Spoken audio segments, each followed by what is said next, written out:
WPIC proudly presents Thiel Tomcat Football. 1, 2, 3, fight! Thiel College Tomcat Football is brought to you by Ciance's Motel, Restaurant, and Lounge. UPMC Horizon, life-changing medicine. Log on to upmc.com. Greenville Orthopedic Association. Greenville Moose Family Center, number 276. SCP Group, located in Sharon. Online at scpgroup.net for more information. Anderson Coach and Travel. Visit them online at goanderson.com. Thiel College Blue Gold Club, proudly supporting Thiel athletic programs since 1990. First National Bank, the home for all your financial solutions. St. Paul's, a continuing care community, providing a caring tradition since 1867. Visit St. Paul's online at lifeatstpauls.org. The Gallery Grill and the Greens of Greenville. Visit them online at greensofgreenville.com. AVI Fresh, proud food service provider for Thiel College. Partners Comdoc and the DocuCenter at Thiel College.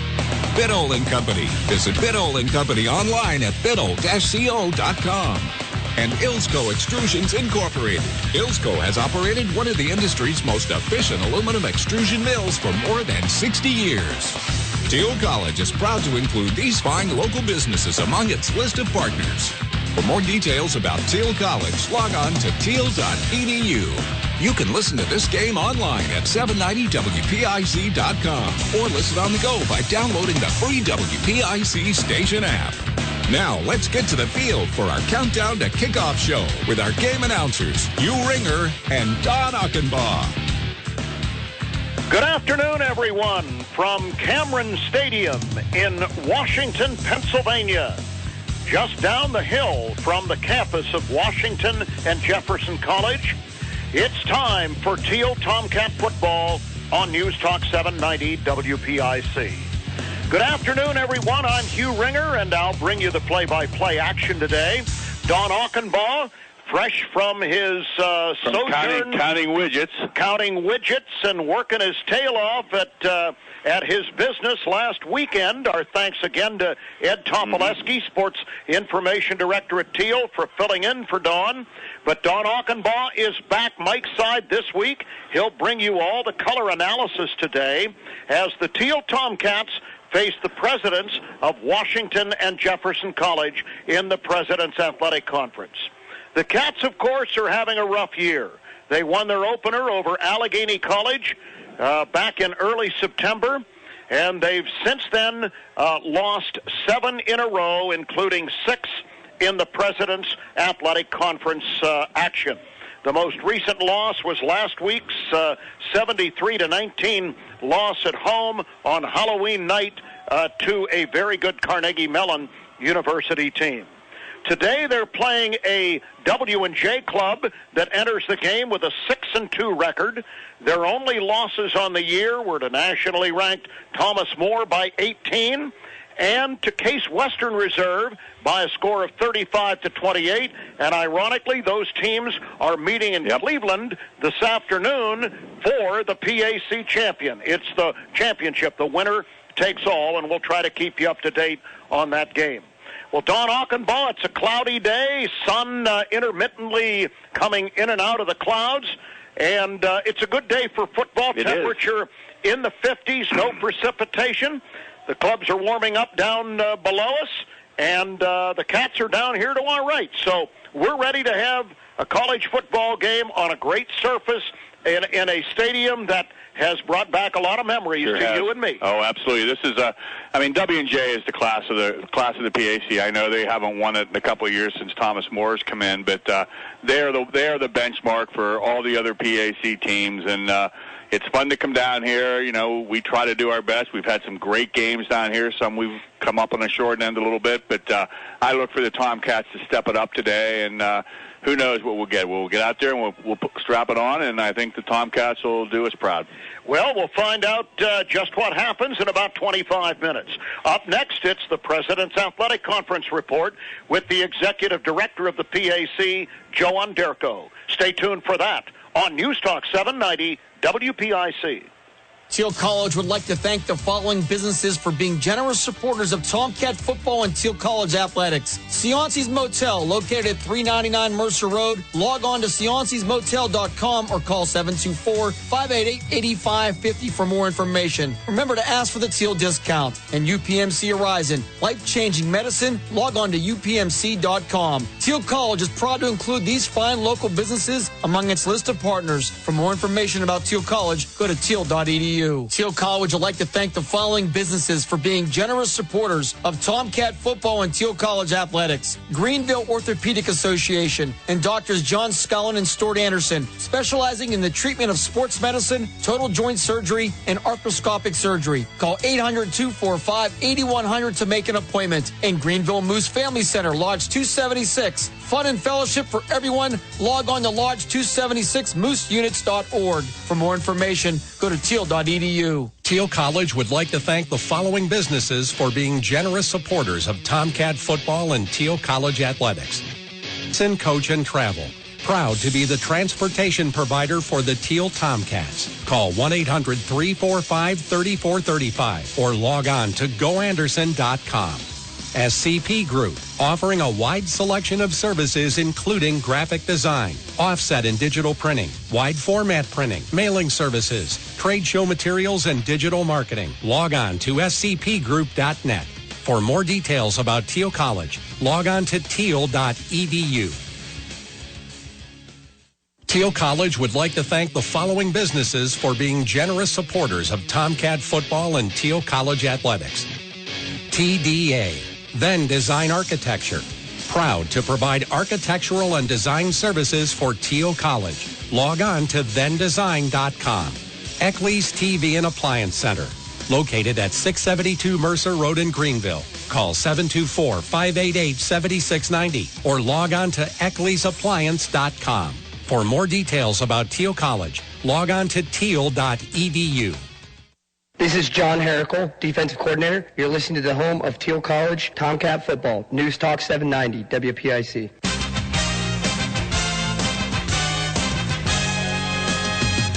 Welcome to the PAC Football Report for November 7, 2015. I'm Joe Underko. Once again, we'll look back at last weekend's football action in the President's Athletic Conference, while also previewing this Saturday's Week 10 games. An NCAA automatic bid to the D3 playoffs and at least a share of the PAC championship is on the line this Saturday in Cleveland, as Thomas More and Case Western Reserve each posted impressive wins to set the stage for their huge Week 10 matchup. The Saints rolled at home past Waynesburg 42-13, while the Spartans knocked off UAA rival Washington, Missouri 34-16 in non-league action. Other finals from Week 9 saw W&J win at Geneva 34-13. Westminster posted a 39-14 home decision over St. Vincent. Bethany outgunned Grove City 58-26. And Carnegie Mellon recorded a 73-19 blowout win at Thiel. PAC Player of the Week recognition on offense went to Bethany junior running back Jalen Holmes, who set a PAC single-game rushing record with 341 yards and 4 TDs against Grove City. Defensive honors went to Carnegie Mellon junior defensive end Brian Corey, who posted 4 tackles, 3 sacks, 2 forced fumbles, and a fumble recovery at Thiel. Special teams laurels went to CMU junior kicker Gabe Renna, who broke the school single-season record for extra points made after going 8 for 8 and adding a 21-yard field goal against the Tomcats. 5 games are on tap for November 7th, including 4 league contests, while Bethany and Waynesburg have the weekend off. The PAC Game of the Year between 9-0 Thomas More and 7-1 Case Western Reserve is set for a 1 p.m. kickoff at DeSanto Field. A Saint win clinches the outright PAC crown for Thomas More, while a Case victory will give the Spartans at least a share of the conference crown, with a chance to clinch outright with a win at Carnegie Mellon in the final week of the season. Spartan head coach Greg Debelak talks about the matchup with Thomas More. Well, I think the kids that we work with are smart kids, so if you try and tell them that it's just an ordinary game, they see right through that. So it's a special game, and you recognize that, but you also don't change. You know, we are who we are, and we're going to be aggressive on defense, and we're going to spread the field and let Rob Kuda operate in our spread set, and that's it. This is just the second all-time meeting between the Saints and Spartans, as the programs faced off for the first time last season in Kentucky in Case Western Reserve's first season back in the PAC. Thomas More rolled to a 66-34 decision a year ago at BB&T Field. However, first-year Saint head coach Regis Scaife knows that this is a very different Spartan team than the one the Saints faced in 2014. I haven't seen them for a while. I was new in the league this year, but, I know those coaches over there, they do a great job, and they have some great weapons on both sides of the ball, and they're having a fantastic season. Being an alum from there, I'm proud of what they're doing, but being like an opponent coach, I wish they weren't as good as they are, but it'll be a challenge. 3-5 St. Vincent will look to break a couple of streaks when the Bearcats host 2-6 Geneva at Chuck Knoll Field in Latrobe at 1 p.m. St. Vincent has dropped 3 straight since a 3-2 start, while the Golden Tornadoes have won all 8 meetings between the teams since they joined the PAC in 2007. Last year, the GTs raced to a 27-0 lead, only to see the Bearcats rally for 30 straight points before a late kickoff return TD gave Geneva a 34-30 win in Beaver Falls. Bearcat head coach Ron Dolciato talks about what his team needs to do to post its first win over Geneva since the 1961 season. For us, special teams will be important again, as which we think is an important aspect of the game all the time. They run that odd stack defense, which gives teams problems, and they do such a great job of mixing up what they do with that odd stack. So it's really kind of comes down to execution offensively. In other action, local rivals meet when 6-2 Westminster makes the short trip down Route 208 to face 0-8 Grove City at 1:30 p.m. The Titans recorded a 41-7 win over the Wolverines in New Wilmington a year ago. 1-7 Thiel is at 6-2 W&J for a 1:30 p.m. kickoff. The Presidents have won 9 straight over the Tomcats, with the last Thiel win in the series being a 38-35 decision in their PAC championship season of 2005. Finally, 5-3 Carnegie Mellon steps out of PAC league play for a matchup at UAA rival Chicago at noon. That's all for this edition of the PAC Football Report. Remember, for the latest news and information on your favorite team, please log on to the conference website at www.pacathletics.org. You can also follow us on social media via Facebook, Twitter, and Instagram, with links available at the website. I'm Joe Underko. Thanks for listening, and we'll see you at the stadium. Thanks so much, Joe. Up next, it's our weekly conversation with Tomcat head coach Kurt Reiser on News Talk 790 WPIC. Thiel College would like to thank the following businesses for being generous supporters of Tomcat football and Thiel College athletics. McElhaney Brothers, Inc., general contractors, providing premier residential and commercial remodeling in Grove City, Hermitage, and Greenville. Call 724-638-7056 to discuss custom renovations. The Thiel College Blue Gold Club, proudly supporting Thiel College athletic programs since 1990. Thiel College is proud to include these fine local businesses among its list of partners. For more detail about Thiel College, log on to thiel.edu. Are you paying too much for term life insurance? There's a tremendous price war among the major term life companies. Rates have dropped dramatically in the past few years. For example, a man age 45 non-tobacco user, $1 million of coverage, $75 per month level rate for the next 10 years. Or a man age 50 non-tobacco can obtain $500,000 of coverage for a monthly premium of only $110 per month, guaranteed not to change for the next 20 years. That's right, level rate guaranteed not to change for the next 20 years. If you're a smoker, we have great rates available for you as well. At Term Busters, we specialize in policies of $500,000 and above. If you're looking for new or replacement term life insurance, call today for a quote at 1-800-569-5440. That's 1-800-569-5440. You're probably paying more than you should. Call Term Busters, 1-800-569-5440, or visit our website at termbusters.net. Remember, 1-800-569-5440. Rates and availability may vary by state. Sample rate quotes based on preferred non-tobacco underwriting. Exam required to qualify. Thiel College would like to thank the following businesses for being generous supporters of Tomcat football and Thiel College athletics. AVI Fresh, the exclusive food service provider for Thiel College, and CompDoc and the DocuCenter at Thiel College. Thiel College is proud to partner with the Blue Gold Club, AVI Fresh, and CompDoc and the DocuCenter. Thiel College is proud to include these fine local businesses among its list of partners. For more detail about Thiel College, log on to thiel.edu.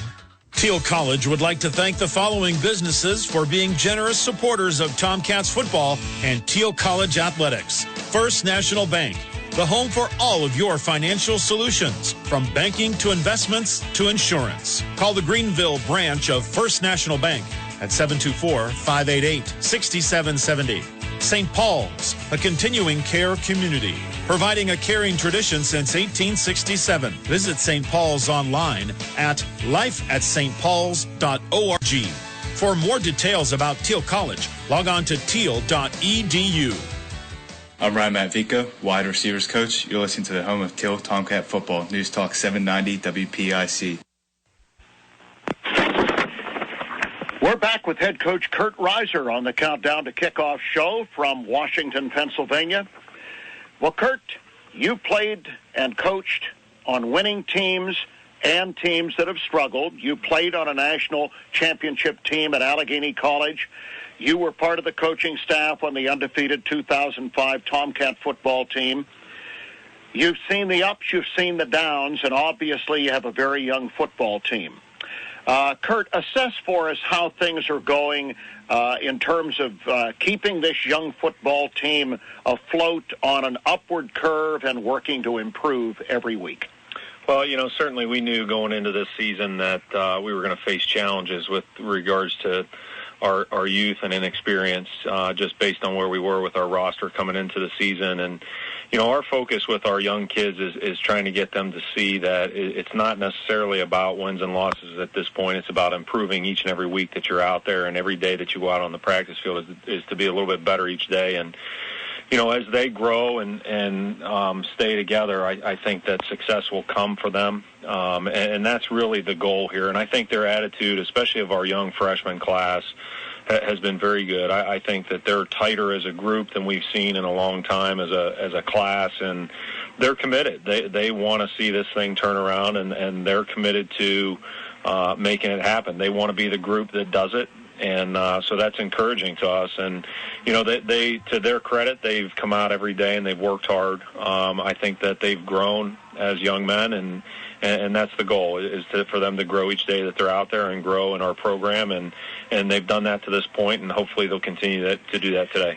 We know that in situations like this, sometimes things cannot be positive, but I think that's good news for every Tomcat fan. Oh, absolutely, and it's tough. It's tough for our coaches to continually stay on the upbeat and stay on the positive with our kids, to make sure that they can see progress, and that sometimes it's just a little bit of progress at a time. Sometimes there's some bigger steps forward and things like that. We haven't seen those yet this year, but hopefully today's another opportunity that we can take a step and hopefully stay on the right track and get moving on the right track and moving forward quickly. And today's opportunity is against a W&J team that is not going to win the PAC title, but it is still a very talented team.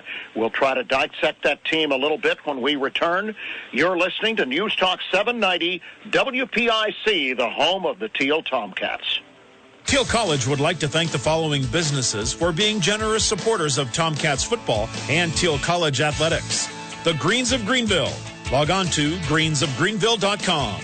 And Ilsko Extrusions Incorporated, one of the industry's most efficient aluminum extrusion mills for more than 60 years, and proud to support Thiel College. Log on to ilskoextrusions.com for more information. Thiel College is proud to include these fine local businesses among its list of partners. For more details about Thiel College, log on to thiel.edu. High school marching band members assemble. Thiel College is hosting its high school marching band day on Saturday, November 14th. Whether you play an instrument, are a member of the color guard, or a twirler, this is the perfect opportunity for you to experience the Thiel College Tomcat marching pride firsthand. Practice with the band in the morning and then perform during the halftime of the football game. For more information, call 1-800-24-TEAL or teal.edu. That's THIEL.edu. I'm Mike Donato, linebacker coach of the Tomcats. Follow the Thiel Tomcats right here on News Talk 790 WPIC. We're back on the Countdown to Kickoff show with Coach Kurt Reiser of the Thiel Tomcats. Kurt, today you're facing a Washington and Jefferson club under Mike Sirianni that is averaging 41.5 points a game. You saw a proficient offense from Carnegie Mellon last week, and I assume some similarities here. Great quarterback, great running back first and foremost. Oh, absolutely. It starts with Pete Coughlin for them, and he's completing about 69% of his passes and doing a great job running their offense. And Ryan Ruffing is a big running back at 6'1", 215. And he's got good speed to the perimeter, so he's the total package. And those two guys are really the leaders on the offense for them and have done a great job for them. Ryan Ruffing really hurt us a year ago running the football, so that's going to be a key for us today, is to try to limit him as much as possible. Now, Ruffing is a different back from Sam Benger, who you saw last week. He's bigger, he's more physical, but we know he's disruptive. Oh, absolutely. He can run the ball, he can catch the ball. They'll get the ball to him in a lot of different ways. So, it's a key component for us today to try to slow him as much as possible if we're going to have a chance in this football game. And the quarterback, Junior Pete Coughlin, can run it and can throw it, which I think gives him an added dimension over the QB you faced last week. Oh, absolutely. He's an outstanding athlete, and as I said, he's completing a lot of his passes, and they're putting him in a position to be very successful doing that, and he's a good runner too. He can hurt you with his legs, so. Again, it's going to be a challenge for us today. The Presidents always have good receivers, Kurt, and Jesse Zubek, I guess, fits into that category. He and others, very outstanding. Zubek has over 100 reception yards on average per game. Yeah, Jesse Zubek's a big play wide receiver, a guy that we tried to get to Thiel a couple years ago, and we lost that recruiting battle, unfortunately, but he's an outstanding football player, can get down the field and with very good speed and a big play guy. So, he's a talented wide receiver. And then Daniel Liss, we think, is a very good wide receiver as well, and having a good year for the Presidents as well this year. Is the W&J defense as good as it has been in the past? Well, I think they're good. I think that this year they're missing a leader on their defensive team, and that's John Turner at defensive end. He's been out for several weeks now, and with a season-ending injury and those types of things. So I think they're missing him a little bit up front. But Ryan Snedeker at the defensive tackle position is an outstanding defensive lineman. I think he's their best guy up front. He's a disruptor and plays with a high motor and gave us some trouble a year ago in our game against the Presidents. Linebacker Ryan Torrance is averaging 8 tackles a game. Is he the best of the backup people on the front seven? I think he is. Ryan's a good football player. He plays downhill, reads the line very well, and gets to the football very well, and did a nice job a year ago against us, and he's doing a really nice job this year in their defense. He's active. Runs to the football very well, and he looks to be the leader in the linebacker corps for them. Can you have some success throwing on the Presidents? Well, I think that they're solid in the secondary.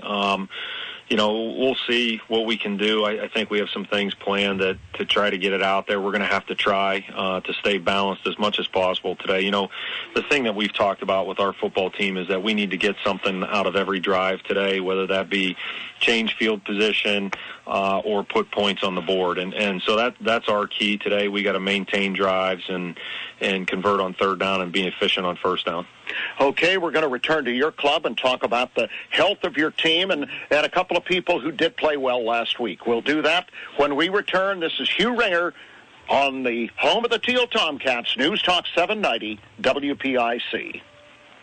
Thiel College would like to thank the following businesses for being generous supporters of Tomcat football and Thiel College athletics. Sionci's Motel, located at 399 Mercer Road. Log on to sioncysmotel.com or call 724-588-8550 for more information. Remember to ask for the Thiel discount. And UPMC Horizon, life-changing medicine. Log on to upmc.com. Thiel College is proud to include these fine local businesses among its list of partners. For more information about Thiel College, go to thiel.edu. Welcome to Staples. Hi, Staples guy. I really need to ship something. Staples has UPS in-store and all the packing and shipping supplies you need. Great, but today's Sunday. At Staples, you can ship 7 days a week. Even Sunday? Yep. Saturday? Mm-hmm. Flag Day? Yeah. International Fanny Pack Day? Seriously. March 12th. Look it up. Right now, get up to 5% cash back in Staples Rewards. Pack more, save more. Staples. Make more happen. 5% back in rewards excludes postage, gift, or prepaid phone cards and purchase made at third-party sites. Rewards not paid on taxes, delivery charges, and coupons. See staples.com for details. I'm Daryl Satterfield, offensive coordinator and quarterbacks coach.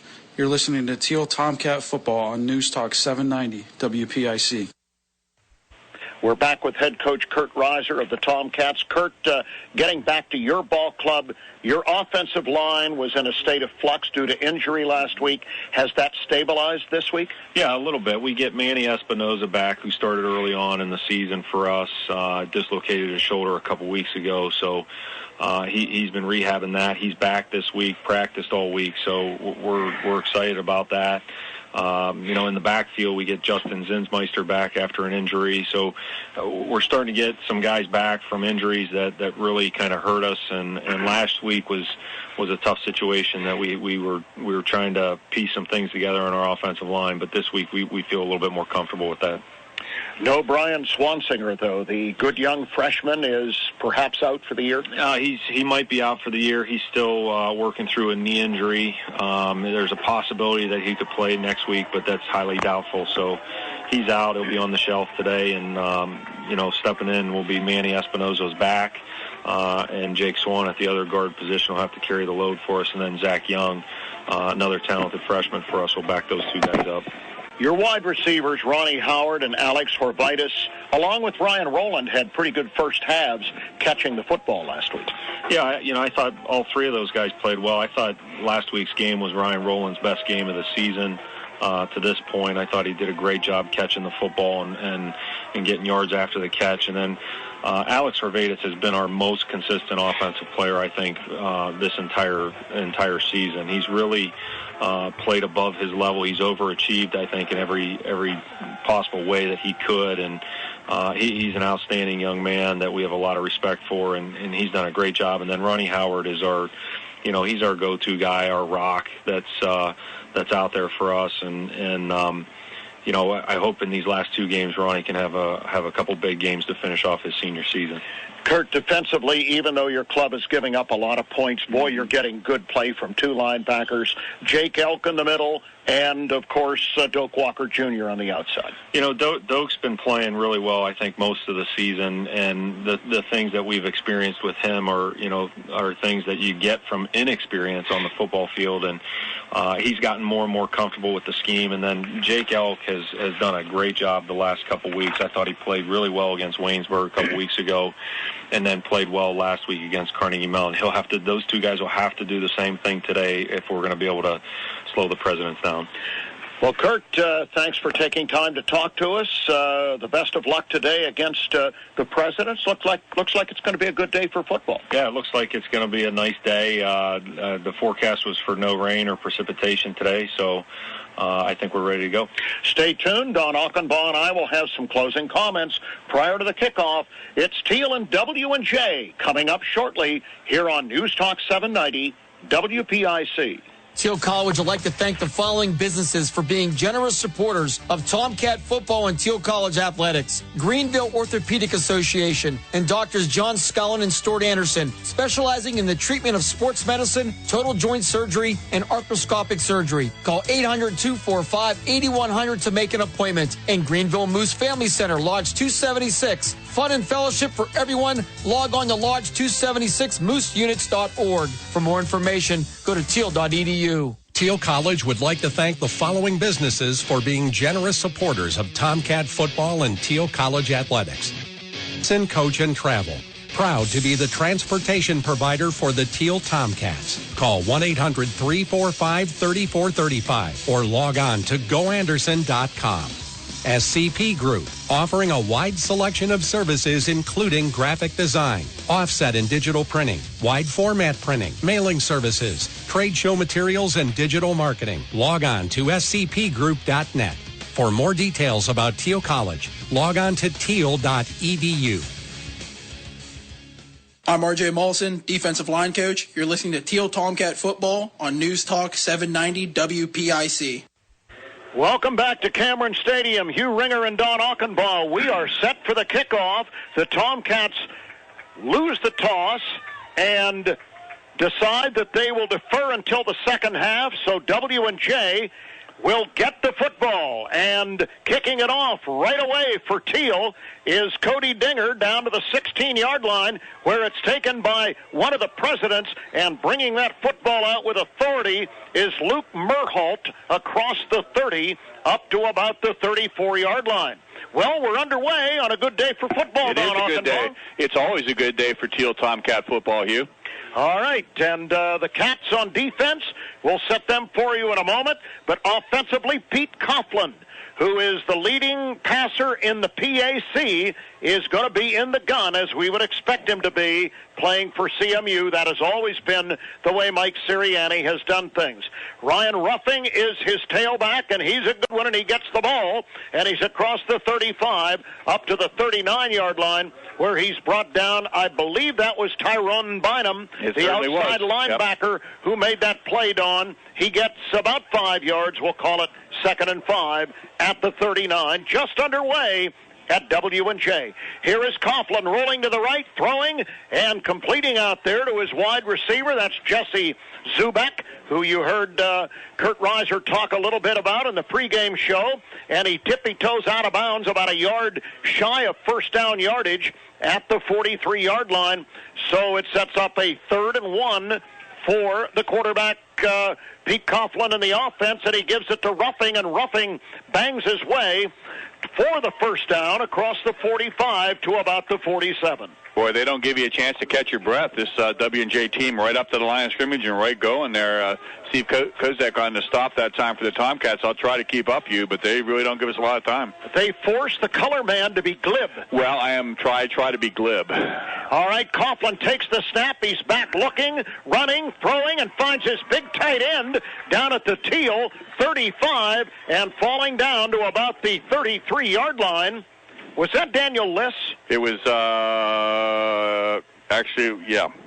Asa Kostelnock. That's right. Asa Kostelnock, the tight end, made that catch, and it's a 1st and 10 for W&J at the Thiel 33. And they hand the football off right away. And carrying that football for some pretty good yardage is Ryan Ruffing across the 30 down to the Thiel 25. So, Don, this offense that averages 41 points a game is taking it right down on the Tomcats on the opening series. Nothing fancy, just a lot of dives and play action. Coughlin takes the snap, rolls right, looks, throws, and he's got his receiver for a touchdown at the 2. He was wide open. Daniel Liss, the halfback, somehow got away from the loose Thiel coverage, and he made the catch and walked into the end zone unmolested. And at the 13:25 mark of the first period, Don, it's already 7-0 W&J. Yep, Liss got behind the secondary that time, and it was kind of more of a shot put pass than just a regular pass. But you don't need style points when you score a touchdown. Freshman Ted Ford out of Carleton High School in Carnegie, Pennsylvania, will try the extra point. Daniel Liss will be the holder. We await the snap. It's high, but he gets it down. The kick is up, and the kick is good. So there's a timeout on the field, and just like that, W&J has taken a 7-0 lead on Thiel here on News Talk 790 WPIC. Thiel College would like to thank the following businesses for being generous supporters of Tomcat football and Thiel College athletics. TDA, Then Design Architecture, proud to provide architectural and design services for Thiel College. Log on to thendesign.com. Eckley's TV and Appliance Center, located at 672 Mercer Road in Greenville. Call 724-588-7690 or log on to eckley'sappliance.com. For more details about Thiel College, log on to thiel.edu. I'm Dan Ross, running backs coach of the Tomcats. You're listening to the home of Thiel Tomcat football, News Talk 790 WPIC.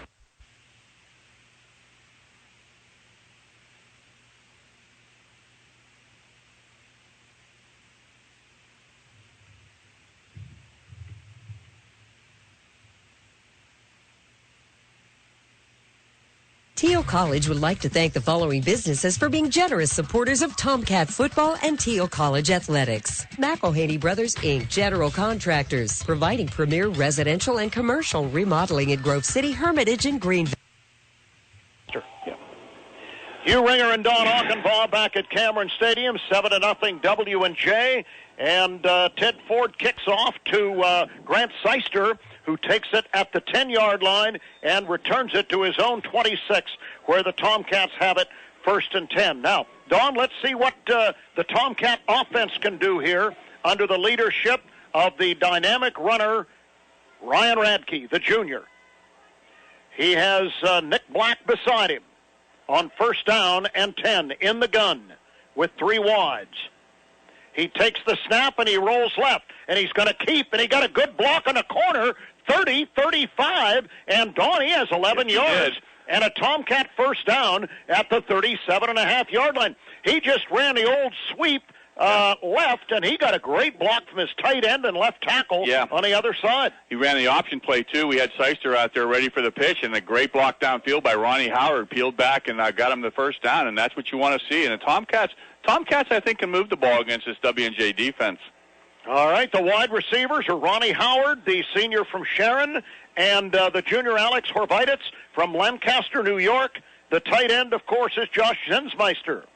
And you'll see a lot of Ryan Rowland today. In the gun, Radke back. He's going to air it, and it's too high for his intended receiver, Cody Dinger, over at about the 41-yard line, incomplete, 2nd and 10. And that time you saw Ryan just didn't quite get his feet set that time. There was a little bit of a rush, but not too badly, so that offensive line held a little bit. Ryan just had to lower his sights a little bit, and I'm sure there's a little bit of nervousness.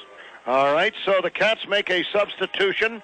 Zinsmeister is out of the game, and an extra wide receiver is in. Horvititz and Howard going to come wide to the right, and Cody Dinger is joined out to the left by what we're going to call the H-back now, Ryan Rowland, who's listed as a tight end on the depth chart. In the gun is Radke on 2nd and 10. And he fakes it to Seister and throws it to Ronnie Howard. Catches at the 35, 40, makes a nifty move at the 42, gets to the 46, and Donnie gets 8 solid yards, setting up a very makeable 3rd and 2 for Thiel. 2 good things on that play. Ronnie Howard did a great job, made a nice stop and stutter move, and Alex Horvititz down the field just made a great block, stayed on it. That was a long time to hold a block for a wide receiver. Did a great job, and just a great combination. I like the execution so far. Absolutely. This is the kind of execution we saw in the first 2 periods last week against CMU. 3 wides to the left this time. They just flip-flop sides for Thiel. In the gun is Radke with a sidecar, and it is Seister on 3rd down and 2.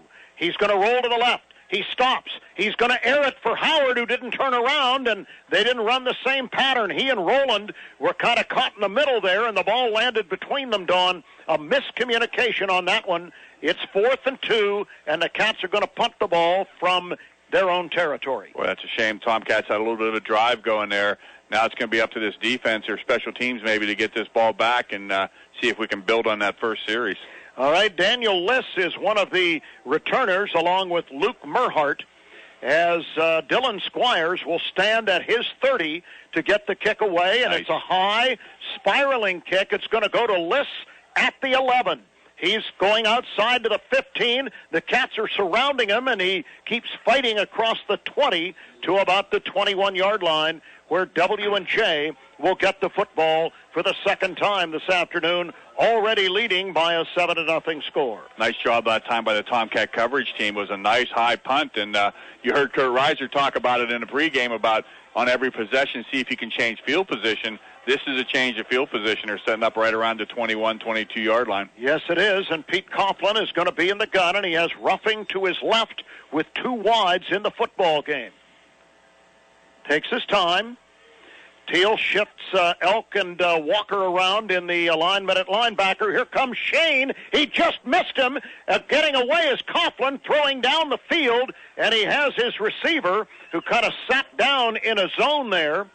And the catch is made there, and that was Asa Kostelnik, I believe, who made that reception again for the W&J Presidents. And it is enough for a 1st down at the 33-yard line. So the Presidents have it 1st and 10 on their own 33. Quarterback Coughlin, again in the gun. We're going to quit saying that because they're in the gun all the time. Play fake. He's back. He steps up. He's running around. He bides time. He's going to run 40, 45, 50, 40, 35-30. Look out, he's down now at the 28-yard line from behind. Jake Elk catches him and tabs him down there. And a big scramble by the quarterback roughing. And here we are again, Don. 7-0 W&J, and they're down at the Thiel 27. About 39 yards in that run that time. The Tomcats just came in and had pressure on him, but when he stepped up, there was no second line of defense. All right, Coughlin in the gun. Looks, stops, throws the out. He's got the receiver inside the 20 and falling forward inside the 15-yard line. And that looked to be Kostelnik, maybe? No, it was Jesse Zubek. Was that Zubek who made that catch okay? I always watch the 87. Yeah, and it's 1st and 10 at the 15-yard line for W&J. Here's the give now to Ruffing. Ruffing up the middle, and Ruffing is going right into the end zone. He just ran by Tomcats straight up the middle on a dive play. And W&J making it look easy. They lead it now 13-0, pending the extra point.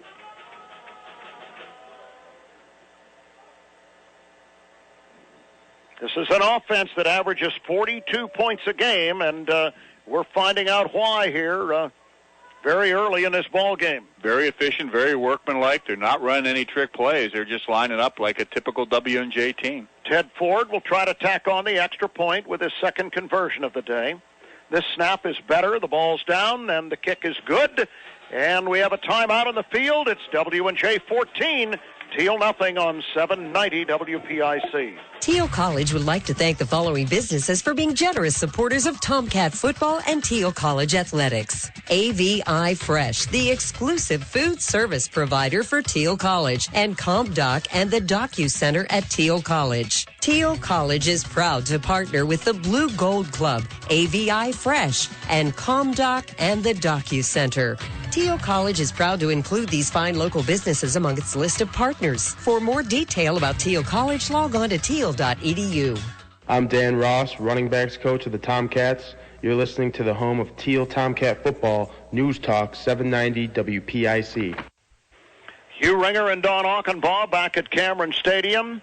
At the 10:25 mark of the first period, it's already 14-0 W&J. The latest score, a 15-yard gallop right up the middle by tailback Ryan Ruffing. Extra point added by Ted Ford, and the Presidents, Dawn, are set to kick off at the 35-yard line, and we see Richard Proper and Grant Seister deep to receive, and the kick is going to come to Proper, and the sprinter gets it at the 8-yard line, 15-20, and slithers up to the 24-yard line.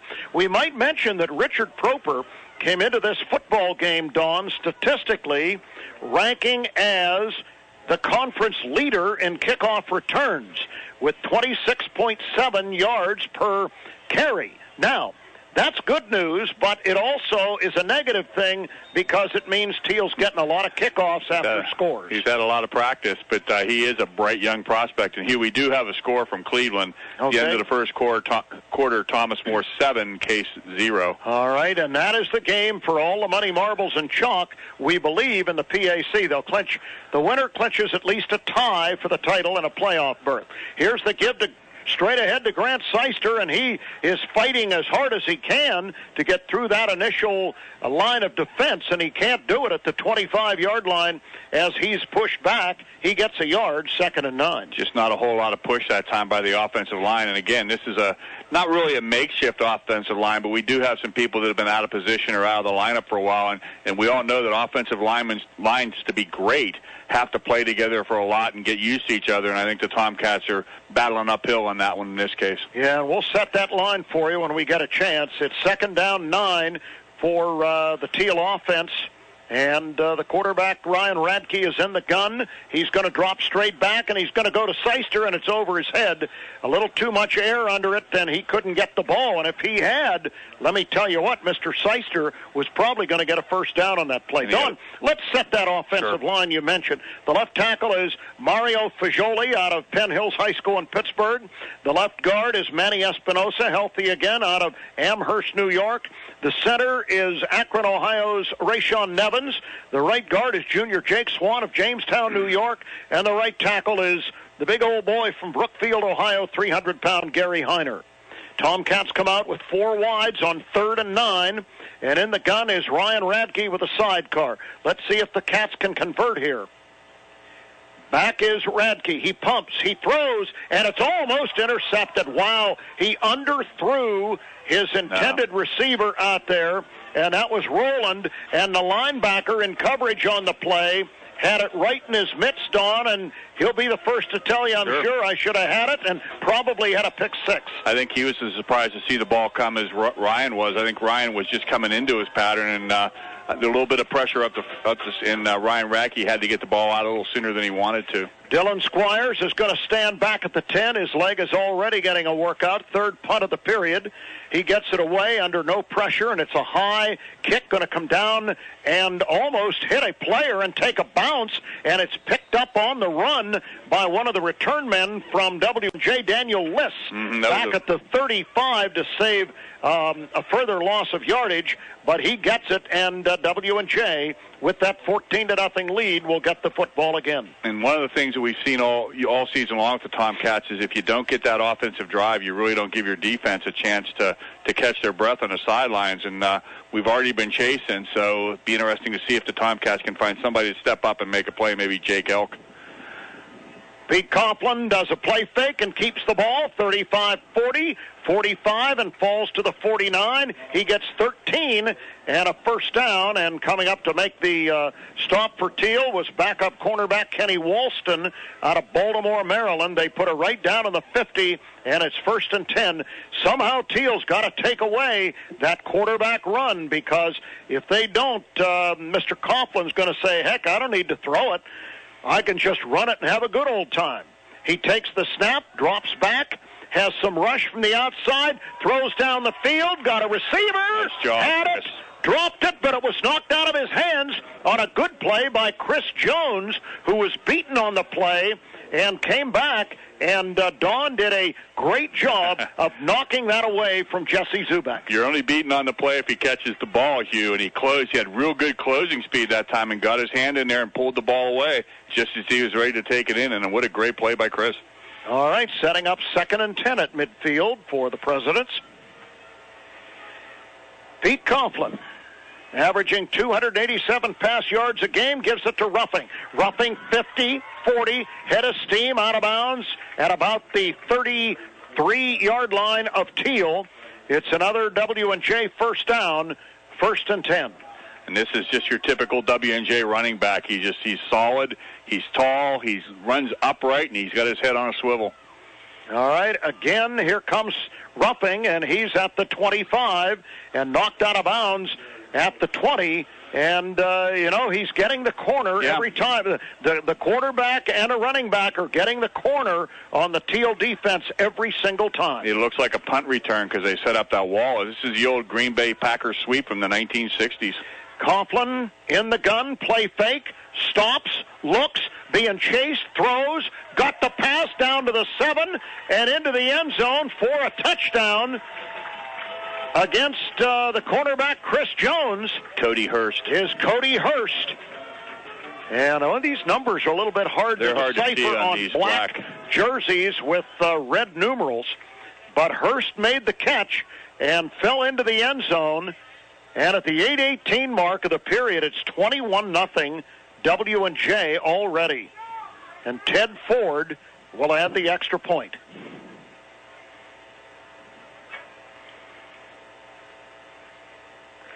Snap is high. The kick is up. And is it high enough? Boy, it slipped over the crossbar, but it went in. And he's 3 for 3, 21-0 W&J on 790 WPIC. Thiel College would like to thank the following businesses for being generous supporters of Tomcats football and Thiel College athletics. First National Bank, the home for all of your financial solutions, from banking to investments to insurance. Call the Greenville branch of First National Bank at 724-588-6770. St. Paul's, a continuing care community, providing a caring tradition since 1867. Visit St. Paul's online at lifeatstpauls.org. For more details about Thiel College, log on to thiel.edu. Thiel College would like to thank the following businesses for being generous.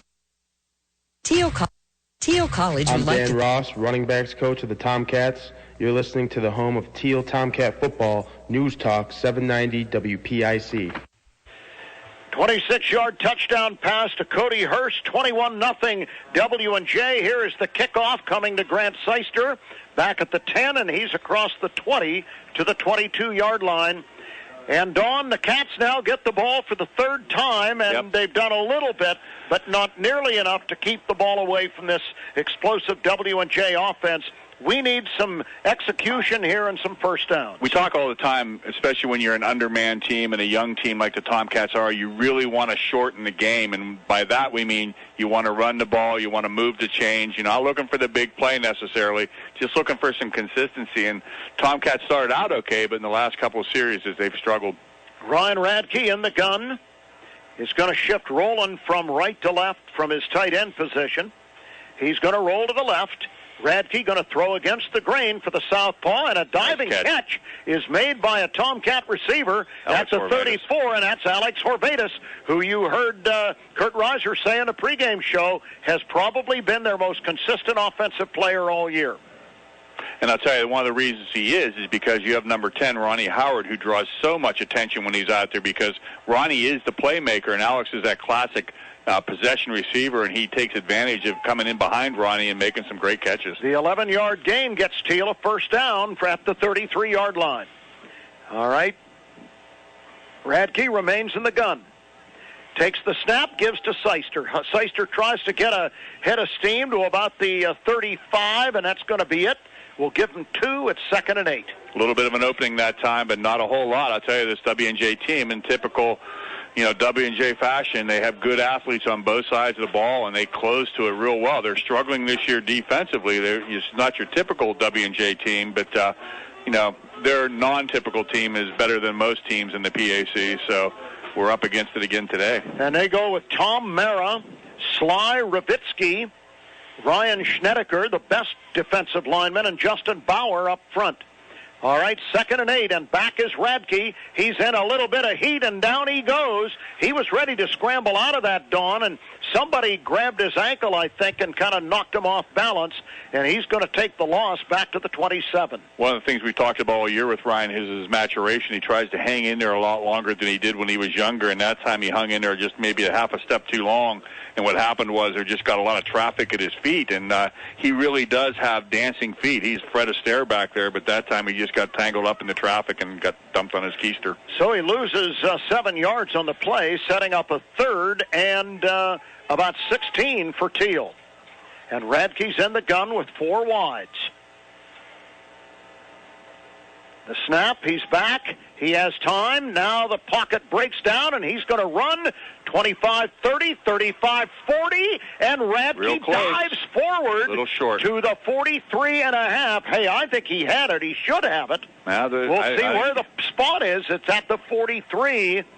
I don't know whether they're going to give it to him or not. The Zebras are looking. They did. Good job, Ryan Radke. They did give it to him, and a great play. By the way, the officials today, Bill Flanagan is the referee, Chris Schubert the umpire, Bob Gaylor the linesman, the line judge, Scott Tutterow, the back judge, Jason Wilkinson, the field judge, Mike Ridgway, Tony Lascola is the side judge. And we understand Reverend Newman is in the house. But he is not pushing the buttons, running the clock. He's such a big Thiel fan that even when he's not working the Thiel games, he comes to watch us play. All right, back is Radke, going to call the quarterback draw. He's going to run to the right, and there's way too much traffic. Yeah. And there's a great play by one of the linebackers to trip him up back at the 41-yard line. And that is going to be a loss of 2. And who was that culprit? Bryce Merrill. Came up from his, safety position. Who knows? These guys, they really don't play traditional positions anymore. They're everywhere because they're such good athletes. And that time, Ryan danced a little bit too much. And when you make your mind up that you're going to go, in college football, you just go. You just can't dance. You got to get going, and Ryan knows that. And I was talking to him before the game. He's ready for a big day today. 2nd and 12 at the 41-yard line. Radke with 4 wides is back.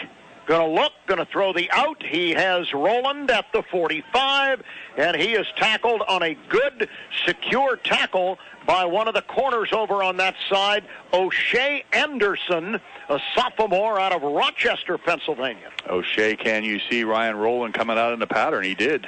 Yes, and it's a gain up to the 45, setting up 3rd and 8 for the Cats. 4:30 remaining in the first period, 21-0 W&J. Alex Horvaditz and Ronnie Howard go left, and Cody Dinger, the freshman, is down here to the right. Radke, as he has been all day, is in the gun, and he's back. He's going to look.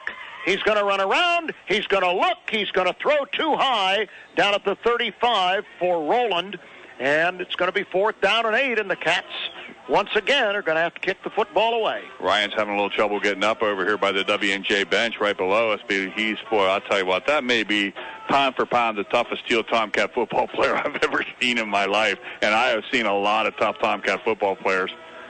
Yep, he is. I wasn't one, but I've seen a lot of them. He is always under duress, it seems, and he's limping a little bit as he walks over to the trainer, and they'll take a look at him. But you can bet your bottom dollar we'll see 13 back in there. Dylan Squires fumbles the snap, and W&J is going to get it at the Thiel 36-yard line. Well, here's that's the news. the first of those this year. Here's a news flash, guys. These guys don't need any help. No. And it was I got to be honest with you, folks, it was a perfect snap. Dylan Squires was either looking for pressure and he was getting some. I think he took a little peek, and unfortunately, you talk about field position. W&J's in good field position. They sure are. Once again, look for him to go deep here. At the Thiel 36, and let's see what Mr. Coughlin does.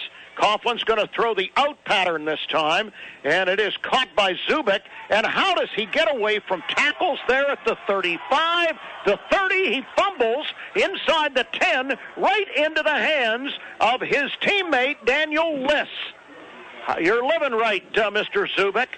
But how did he avoid poor tackling? He is just slippery. And, Tomcats had him pinned in. It was just a little flanker screen, and he pinned in. They're going to move the ball back because once you're inside the 20, you can't fumble the ball ahead unless you recover it. So they're going to move it back. Well, now they're going to move it back up. So who knows? They're going to put it down at the 9, I guess. Okay, so it's 1st and goal. W&J already leading 21-0, and they're bidding for more.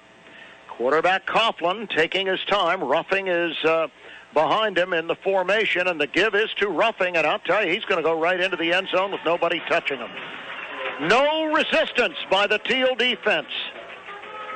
It is 27-0. Wow.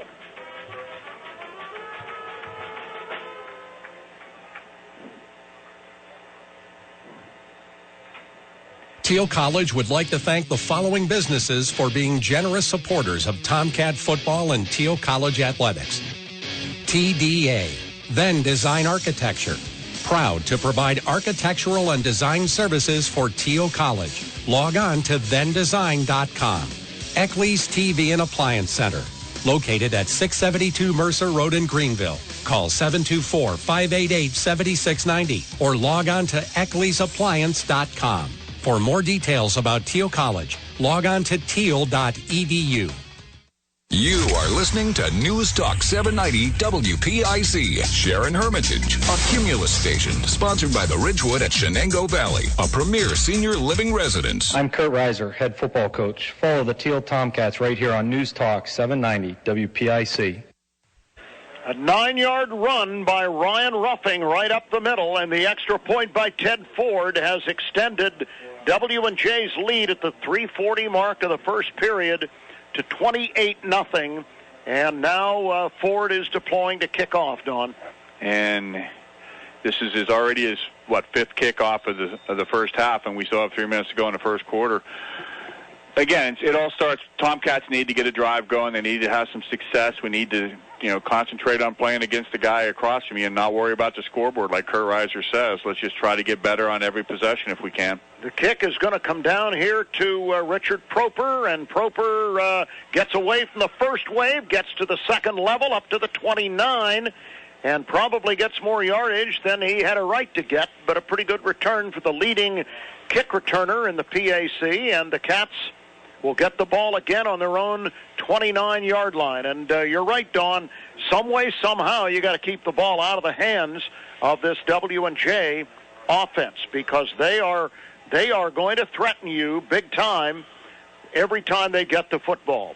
We'll get you some out-of-town scores of the major college variety during this series when we can. All right, now a little bit of a change here for Thiel, as Radke is in the game but is under center, and he gives it off to Grant Seister, who gets a yard up to the 30-yard line, setting up 2nd and 9. At halftime at Heinz Field in Pittsburgh, the top is coming off for the Pitt Panthers. They are getting walloped by 5th-ranked Notre Dame, 21-3 Irish at halftime. 10th-ranked Florida is trailing Vanderbilt 7-6 in the third period. Northwestern is putting it on Penn State in the third quarter, 20-7. And 11th-ranked Colorado losing to Stanford 14-7 late second period. Those are the out-of-town scores in top 10 college football. Here is Radke rolling left and finds Zinsmeister, the big tight end, who makes the catch at the 38, crosses the 40, gets up to the 44, and gets a Cat first down. Nice job by Horvatus that time downfield, making a nice block, and that's what you want to do. You don't have to make it all up in one play. There aren't any 28-point plays. What you have to do, there's plenty of time left to get back into this thing. Tomcats just need to get back to basics, keep it simple, and let's see if we can move some chains, get some first downs. The next thing you know, you'll be down in their territory, pressure on the goal line. Justin Zinsmeister has been out a little bit due to injury, so it's nice to see him get back into the action with a catch, and he's in there as the blocking back now for Seister, who gets the football. And I'll tell you that there's nobody being moved up front on. Seister gets to the line of scrimmage, and all of a sudden looks like one of those pinball things where you bounce off something and you bounce right back to where you were, and he gets nothing. Gary Heiner down holding his leg. Is that Gary Heiner hurting? Yeah, and I tell you, there's going to be a timeout, so we could probably go to a break. There is a timeout as the Tomcats' right tackle is in some discomfort with a problem with his left leg.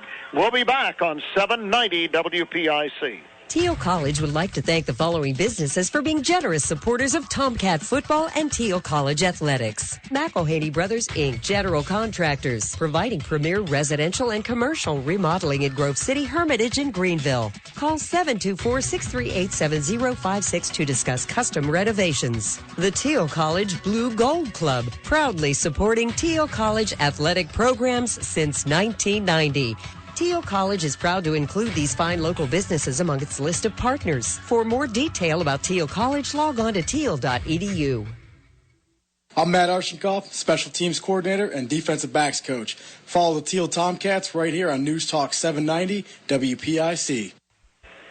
Hugh Ringer and Don Auchenbaugh back at Cameron Stadium in Washington, PA. Gary Heiner, the starting right tackle out of Brookfield, Ohio, is not putting any weight on that left leg as they are helping him off on the far side. And he's been a pretty rock-solid man for the Cats on that offensive line this year, Don. And it looks like, in all probability, is Keith Stover the guy who's coming in to replace him? I'm going to see here. It looks like they maybe shuffled things around a little bit. Looks like Jake Swan's over there now. But that's an important position with a left-handed quarterback, that right tackle spot. Okay, so it's second down and about 10 for Thiel. Radke takes the snap, rolls left, throws on the run. Cody Dinger's out there, had a step but couldn't get it at the 10-yard line. Just about 3 yards too far, Don, or that could have been 6. And I tell you, Ryan he was running for his life a little bit, looked up, saw Dinger breaking free, and tried to get the ball to him, but that's just an awful tough pass to throw on the run that far. But he showed some good arm that way. Sets up third down and 10. Now the Tomcats have some work to do. Yes, they certainly do. It looks like the Tomcats have, who is that in there? Jake Swan, as you said, is playing right tackle now. Yeah, I think they moved him over. Yeah. So it looks like it, let me see here. Looks like Manny's back out there, so we'll figure it out here in a second. Rob Thompson is in Zachary the Young, game. it looks like, number 63. Rob Thompson in the game. The ball snapped and the whistle's blowing the play dead. Let's see what this is all about. Rob Thompson, delay of game against Thiel. Rob Thompson is in at wide receiver, joining Roland Howard and Horvatitz for the Tomcats. 5-yard penalty, going to take the ball back to Thiel's own 38-yard line, setting up third down and 15 with 1:43 left in what seems like an interminable first period, and it's because Thiel is trailing 28-0. All right, Radke is in the gun on 3rd and 15. Trying to reset the clock, I think. Are they resetting the clock? Okay. There we go. Play clock, maybe? You can tell Reverend Newman's not running the clock today. The thing's all screwed up. There's confusion. With Reverend Newman, there's always clarity. There is definitely clarity. There's clarity, and I don't know whether there's any divine intervention or not. We dare to say that, huh? Since we've given up an average of about 56 points when he's here, I guess no. All right, let's see what Ryan Radke has in store here on 3rd and a bunch. 15 to be exact. He's back. Doesn't get much pressure. Rolls left. There He's it is. going to run. It's open. 40, 45, 50. Not going to get the first down, I don't believe. Real up close, to about the 47.5-yard line. Let's see if the Zebras are as gratuitous as they were the last time. No, he's going to be about a yard short. He's a yard short. But I'm the Tomcats. Line up and go for it. Hey, you're trailing 28-0, so why not? And they can score from any place on the field, so what field position really doesn't matter. About a yard short. Let's see if maybe Ryan just follows that center or Nevins right up the middle and see if he can pick up that yard. Well, let's first of all see if he's under center, and he's not. So I would say the chances of that are nil. No, never know. Still right up the middle. 3 wides.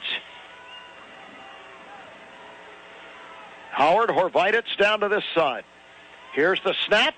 Quarterback draw. There's Radke in the open. He's 40, gone. 30, 20, and you can kiss him goodbye. Nice Ryan job. Radke on 4th and 1 takes that baby to the house. 48 yards. 48-yard run by the mercurial quarterback Ryan Radke out of Lancaster, New York. I like Coach Satterfield's call better than mine. Instead of going up the middle, he went out the right side and went all the way. Who got the big block? Ronnie Howard. Ronnie Howard again. Way to go, wide receiver.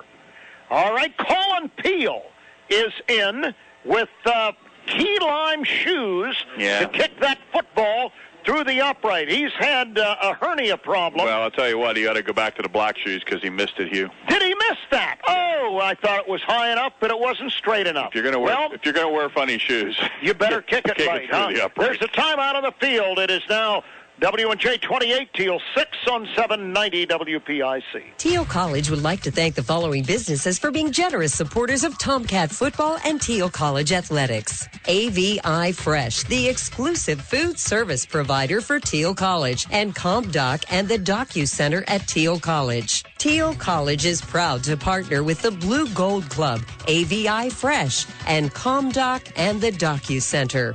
Thiel College is proud to include these fine local businesses among its list of partners. For more detail about Thiel College, log on to thiel.edu. This is John Herrickle, defensive coordinator. You're listening to the home of Thiel College Tomcat football. News Talk 790 WPIC.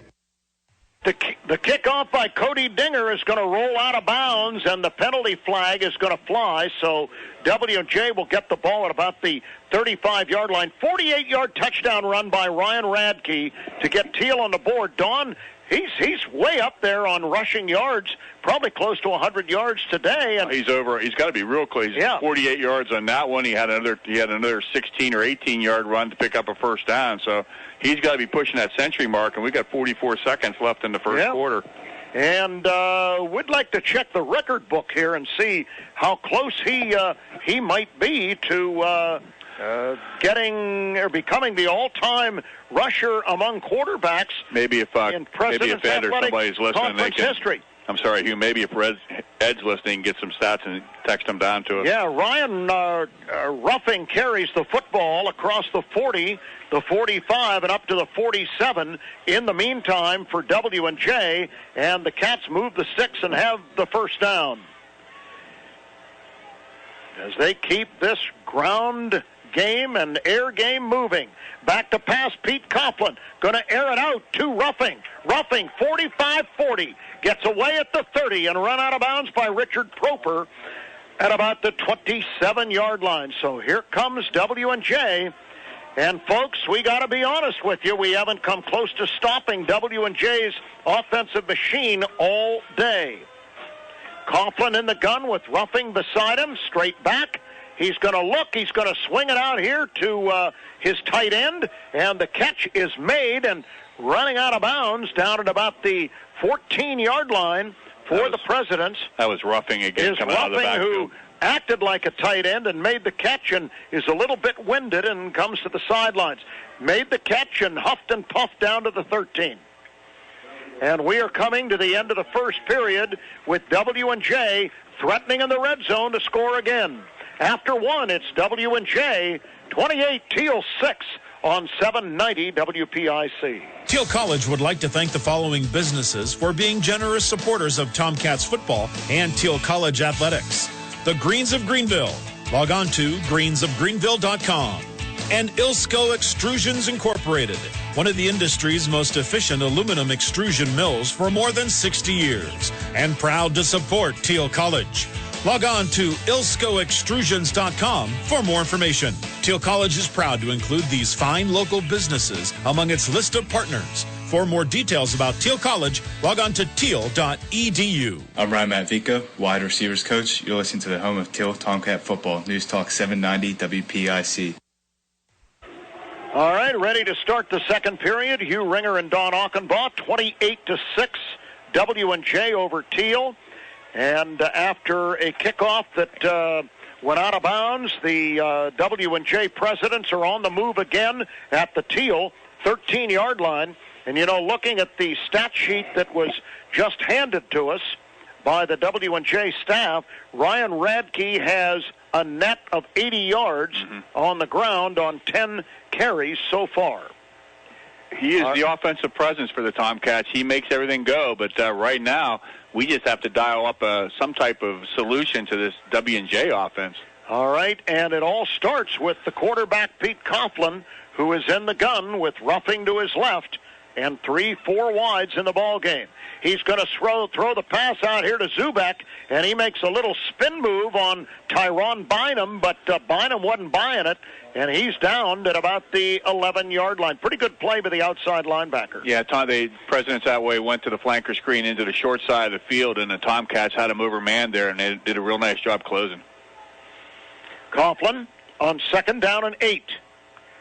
Gives it off, and this is Ruffing trying to turn the corner. Nice job, and the Cats are going to get him for a loss, and it's Trevor Martin out of Meadville High School with Tyrone Bynum aiding and abetting to throw him for the 2-yard loss back to about the 13 of Thiel.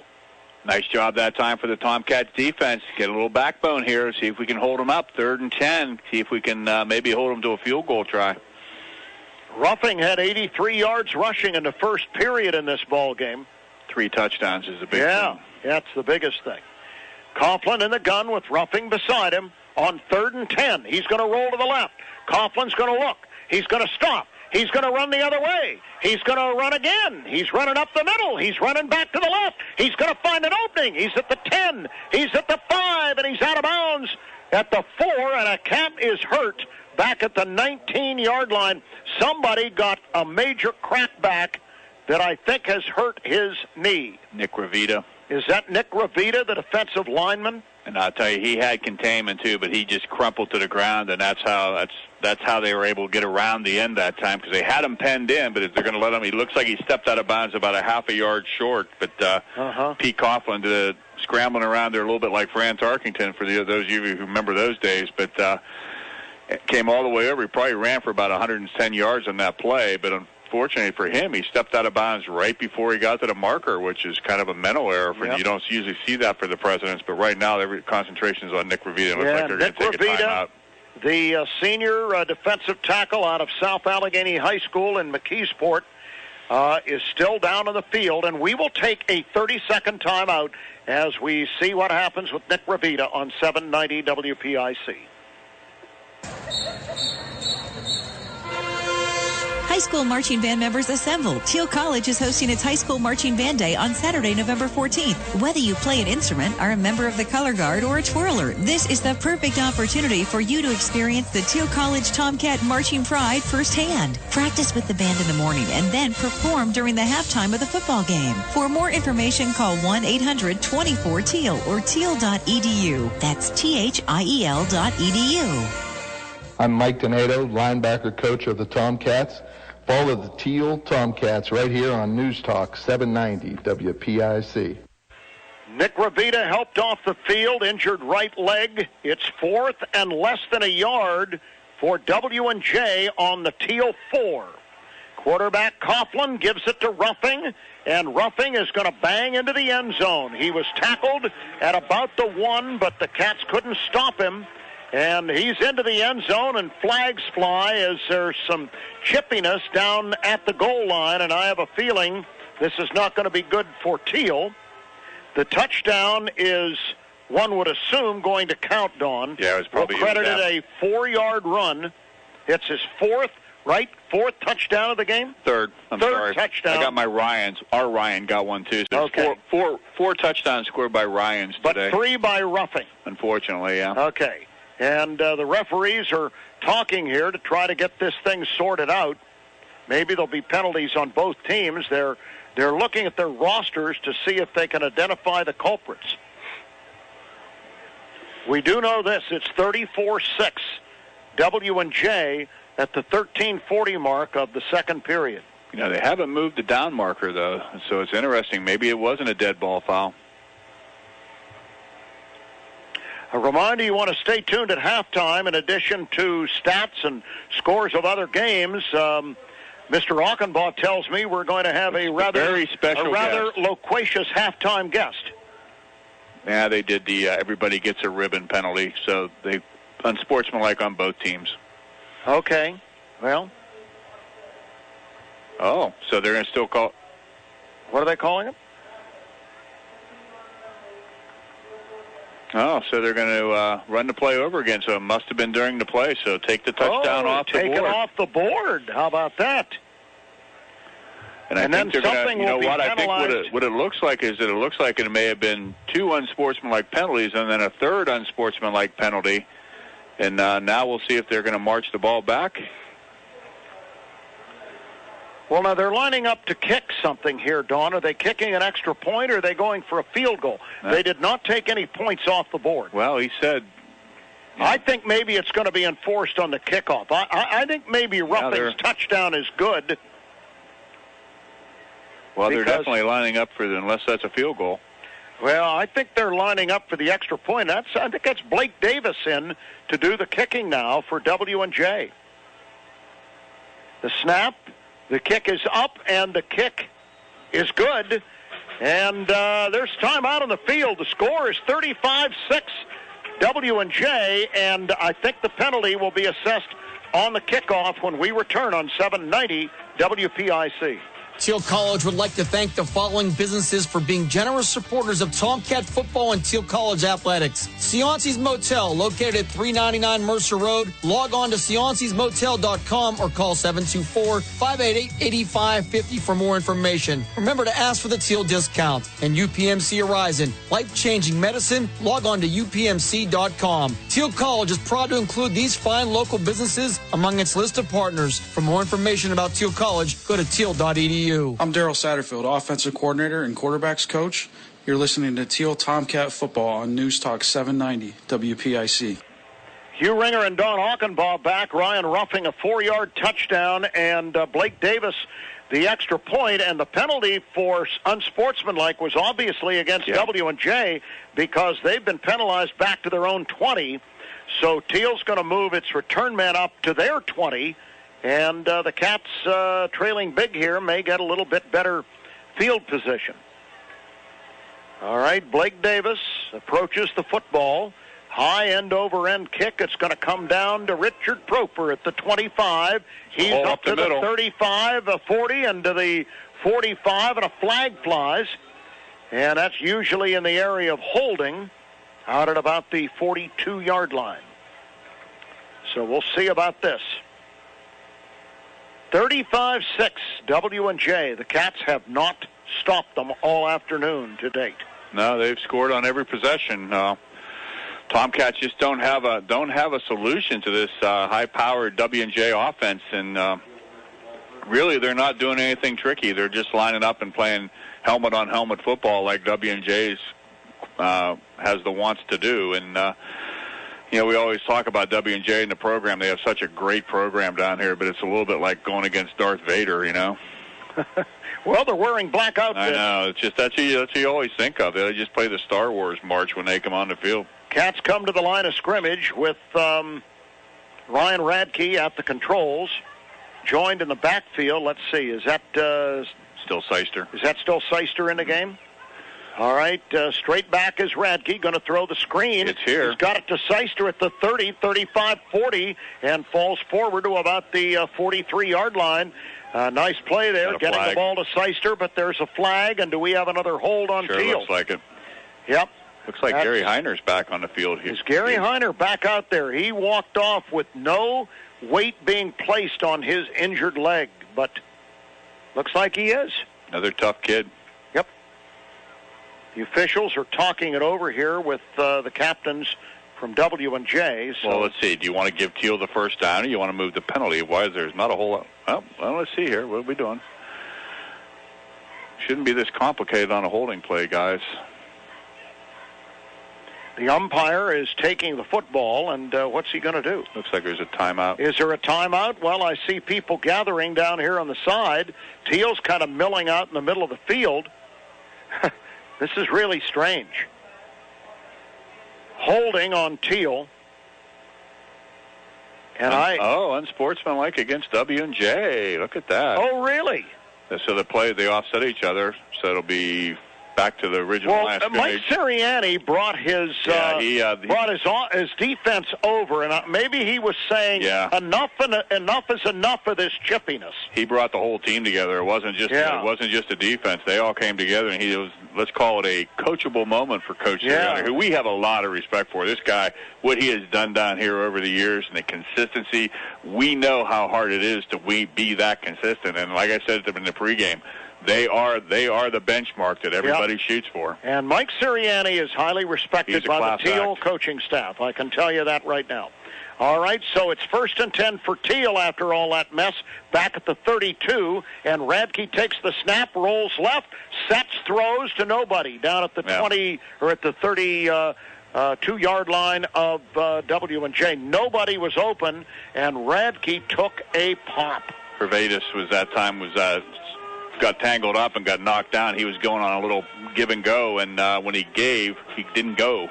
Got knocked down, and there was nobody for Ryan to throw to. And Ryan took a shot, and now he's looking at the referee going, seriously, I watch these all the time. Every time you touch or breathe on a quarterback, you get a penalty. I just get planted like a... Now, are they going to make him go out of the game? It looks like they are, and it looks like... is that Jake Vormelker coming in at quarterback? Yeah, because he was down for a moment, they're probably going to make him come out for one play. Well, Ryan got up with his arms spread as if to say to the official, hey, where's the flag? And the guy got planted like spring onions. Yeah, he said, didn't you see that? Well, they obviously didn't.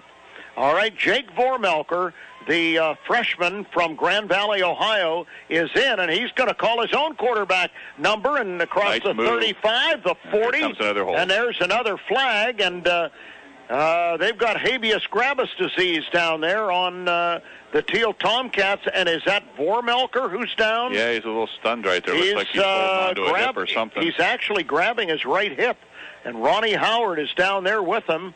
Boy, these trainers for Thiel are getting a workout. All right, let's see what's wrong with Vormelker. He had his leg kind of extended, and I wonder if maybe it might be like one of those hip flexor things. Yeah. But he's grabbed his hip right away. And in the meantime, the Zebras are penalizing Thiel back to the 25-yard line. So we will take a timeout here. We'll be back in 30 seconds on News Talk 790 WPIC. Thiel College would like to thank the following businesses for being generous supporters of Tomcat football and Thiel College athletics. Greenville Orthopedic Association and Doctors John Scullin and Stuart Anderson, specializing in the treatment of sports medicine, total joint surgery, and arthroscopic surgery. Call 800-245-8100 to make an appointment. And Greenville Moose Family Center, Lodge 276. Fun and fellowship for everyone. Log on to lodge276mooseunits.org. For more information, go to teal.edu. I'm RJ Molson, defensive line coach. You're listening to Thiel Tomcat Football on News Talk 790 WPIC. Hugh Ringer and Don Aukenbaugh back at Cameron Indoor Stadium in I'll get it right, in Washington, PA. And it does not. Well, now what are they? They called for the stretcher for Jake Vormelker from the far end of the stadium, and now they're not calling for the stretcher. Yeah, I think Jake's saying I'm okay. I think it's just one of those things that almost look like I'm not a doctor by any stretch. Gosh, I'm barely a manufacturing guy. But it looked like he got, when you get that leg stretch, this was the old Bo Jackson disease injury, but now they got him up, and they look like they're going to help him off the field. And they're going to take him to the locker room first, I guess. Looks like they're going to pick him up and carry him. Well, whether it's a stretcher or not, this does not look good for Jake Vormelker. The fact that they're not putting him on a board and they're not taking him in the ambulance says that they must not feel it's too serious, but it's serious enough that he can't put weight on his leg, and so they're getting him over into the training room. I'll tell you, class act again by W&J. They're taking him right into their training room because it's the closest. And, can't say enough about W&J's class today other than the 4 or 5 unsportsmanlike penalty calls. Jake Vormelker, a 6'1", 195-pound freshman quarterback out of Orwell, Ohio, and Grand Valley High School, which, by the way, happens to be the alma mater of his offensive coordinator, Darryl Satterfield. Future Hall of Famer Darryl Satterfield. Yes, all right. Ryan Radke is back in after having left the field for one play, and wouldn't you know, Vormelker comes in and gets hurt. He's the third Thiel player to be helped off. Here's the flanker screen to Ronnie Howard. There he 25, 30, 35, 40. Turn it on, Ronnie. He's at the 40. He's down to the 35-yard line of W&J. What a great play. Just a little flanker screen that Ronnie Howard said, just let me get to the outside and I'll flash a little speed on you. And he gets it down to the 30. Well, they're going to put it down at the 39-yard line. Close to 40 yards in that play. And another good block out there by the wide receivers. Hervatus doing a nice job down there getting there. And Ronnie, that's that thing that you heard Coach Reiser talk about. Wouldn't it be nice to see him have a couple of good games because he's been such a solid football player for the last 4 years for the Tomcats. All right, Howard is in the slot left now, joined on this side by Horvatic, and now Roland is going to join him. Dinger out to the right, and here's a roll by quarterback Radke, who's going to throw in a run, and he's got his big man Roland inside the 20 at the 18-yard line, and Ryan held on to the ball and took a wallop. And he's still ticking. I'll tell you, we got a lot of Ryans on the field today. This time, Ryan Radke did a great job. He broke containment, could have turned it up and gotten maybe 7 or 8 yards, but he kept his eyes downfield, found his big old tight end or H-back or whatever they want to call him today, put it right between the 8 and the 2, and there it was. 1st and 10 Tomcats inside the red zone. Yep, they're in the red zone at the 18 of W&J at the 11:25 mark of the second period. Alex Horvatic wide right. He's got Adam Tajudin in the slot to his left. Here is the give to Seister. Nice move. Brad has a little bit of a hole, shows us a little Fred Astaire dance step there as he gets down to about the 16-yard line. Yeah, he's a little big for Fred Astaire. He's probably more like Gene Kelly. But I'll tell you what, if we could just find a way to have the Tomcats play offense and keep W&J's offense away, this would be kind of an entertaining football game. Yes, it would. They wouldn't be scoring so much. It's just that when W&J offense gets introduced into the mix, it's not quite as pleasant. But the Tomcats are showing some signs, showing some life. And I tell you what, you got to love these kids. They never quit. And no matter what the score, they're just out there playing football. They're undersized, undermanned, undergunned, and we don't care. Bring it on. Ryan Radke in the gun on 2nd down and a short 8. He's back.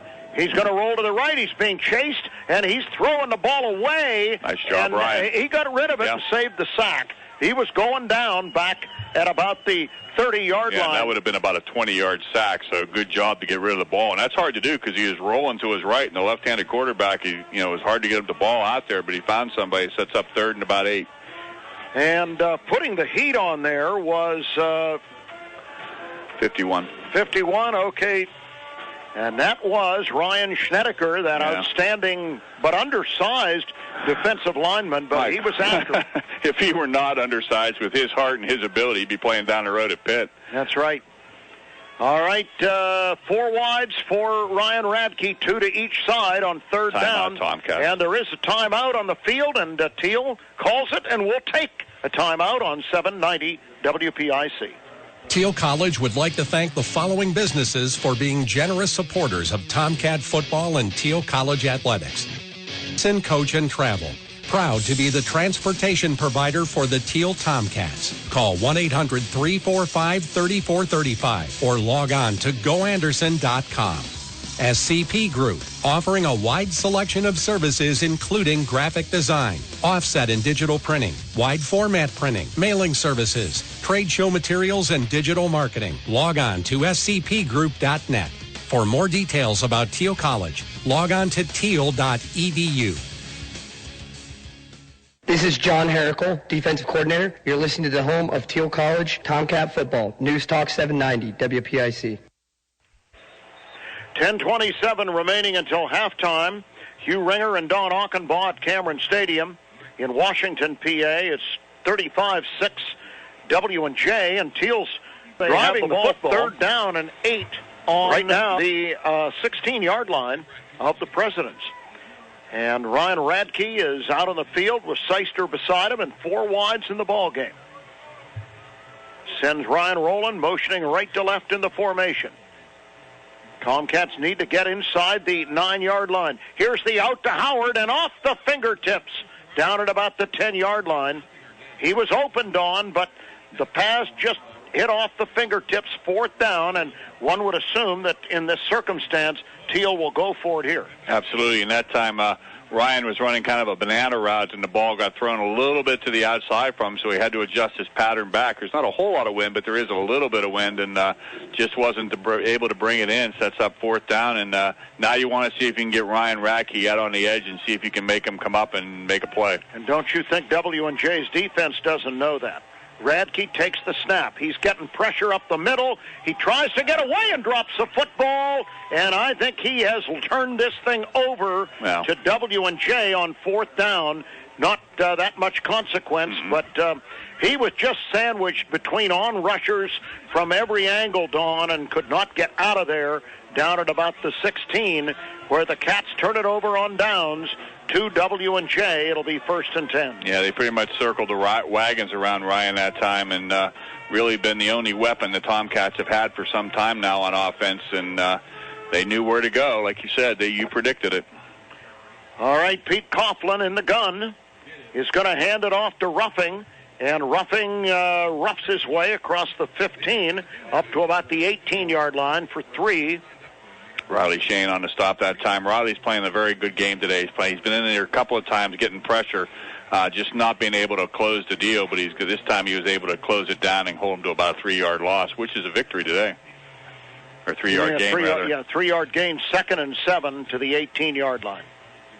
Coughlin sends Ruffing in motion to the left, and he's back. He's going to run around a little bit, buying time, looks, throws, and just throws it away. Incomplete, setting up a 3rd down and 7. A very rare 3rd down, I might add. Yes. Let's see, in the first quarter, I'm not sure they had a 3rd down. They had one 3rd down in the whole first quarter, so very rare time. 3rd down and 8, real good chance, or 7, good chance for the Tomcats to dial up some pressure, maybe get in there, disrupt things, and see if W&J has a punter. Tomcats make some substitutions. We noticed they had a young freshman, Joe Krim, in a defensive tackle on that last sequence. Here is the quarterback, Coughlin, back, steps up, throws, finds his receiver sitting down at the 33-yard line, and that catch is good for the 1st down. Tomcats only rushed 2 that time, dropped everybody back in coverage, but with only 2 people rushing, he had all day, and he just found a nice little open spot, did a little curl pattern, sat down, caught the ball, moved the change. Tomcats back on defense. Nicholas Greaves, the recipient of that pass, a 6'3" wideout. It's 1st and 10. Back is Coughlin. Going to throw the ball down the field, and it's caught by Zubek. Gets away from the defender. 20, 10, 5. Touchdown. Who missed that tackle, Don? Chris Jones. Chris Jones was there in decent coverage. Zubek out-jumped him for the football. Can't coach height. And his size was the difference. He got away from Jones, who tried a high tackle and missed it, and takes it to the house. It is now 41-6 W&J.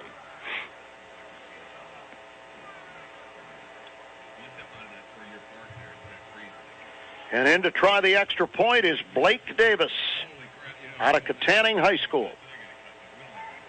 Holding is Daniel Liss. The kick is up, and the kick is good. Timeout on the field. W&J 42, Thiel 6 on 790 WPIC. Thiel College would like to thank the following businesses for being generous supporters of Tomcat football and Thiel College athletics. TDA, Then Design Architecture, proud to provide architectural and design services for Thiel College. Log on to thendesign.com.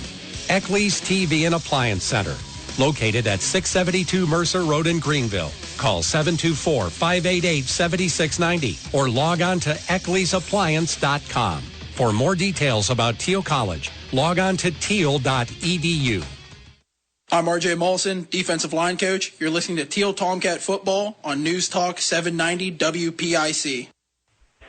That was a 64-yard pass, catch, and run from quarterback Pete Coughlin to Jesse Zubek, who broke the tackle and took it to the house. 42-6 W&J. Davis to kick off, and his kick is going to sail down to the 5, muffed by Seister, who watches it bounce out of bounds, and only at about the 10-yard line. Yeah, that's a tricky one because the ball got down there and he just mishandled a little bit, and before he could get to it, it scooted out of bounds, which sets the Tomcats up in a bit of a hole at about the 9.5-yard line. In top 10 college football, late third period, Notre Dame leading Pitt 28-17 at Heinz Field. Pitt coming back a little bit in that ball game. 10th-ranked Florida is losing to Vanderbilt with 14 to go in the ball game, 7-6 Commodores. Penn State's gotten a little tighter with Northwestern up in Evanston. It is now 20-14, Northwestern over Penn State in the third period. All right, in the gun is Radke, and he's back. He's going to call the quarterback draw, and he gets out to about the 9-yard line. Basically back to the line of scrimmage. He is down there. It's going to be second down and about 10. And I think W&J is smart enough to know that the Tomcats are going to run that play a lot of times. So they, like everybody else all season, is they try to put a spy on them. In the first quarter and a half, they really weren't able to do it too much, but now they seem to have gotten his number a little bit. And time to pull a little bit deeper into the bag of tricks and see if we can find somebody coming down the sides.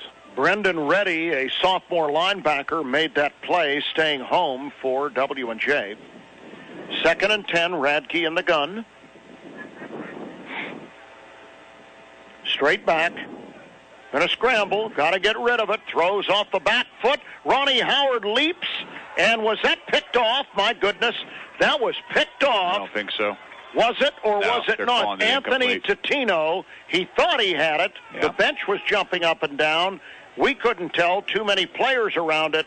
And it is incomplete. Totino arguing maybe a little bit with the official, but he's not arguing. He patted him on the head. He knew he was trying. He was trying to pull one over, but heck of an athletic play. It bounced up a couple of times. Ronnie did a nice job keeping it from being intercepted, but Latino came in diving in from the outside and tried to steal one. And when the referee didn't give it to him, he patted him on the back and said, "Yeah, okay, I know." So it's 3rd and 10 for Thiel on their own 9-yard line.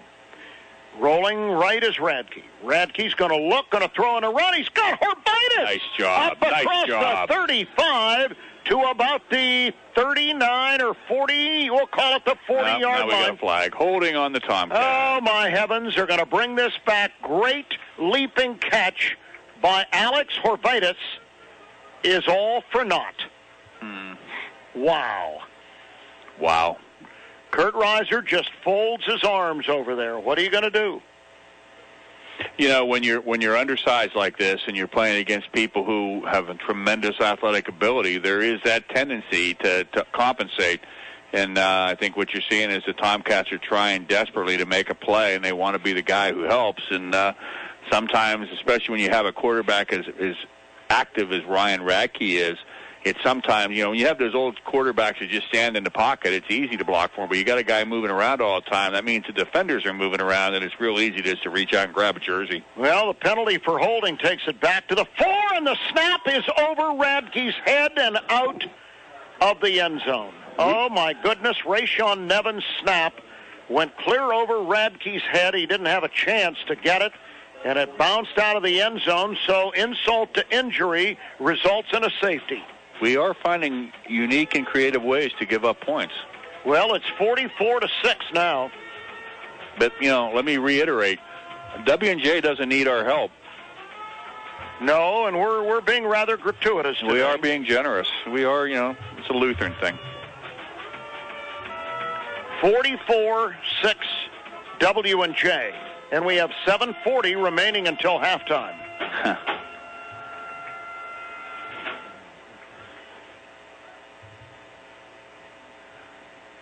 So,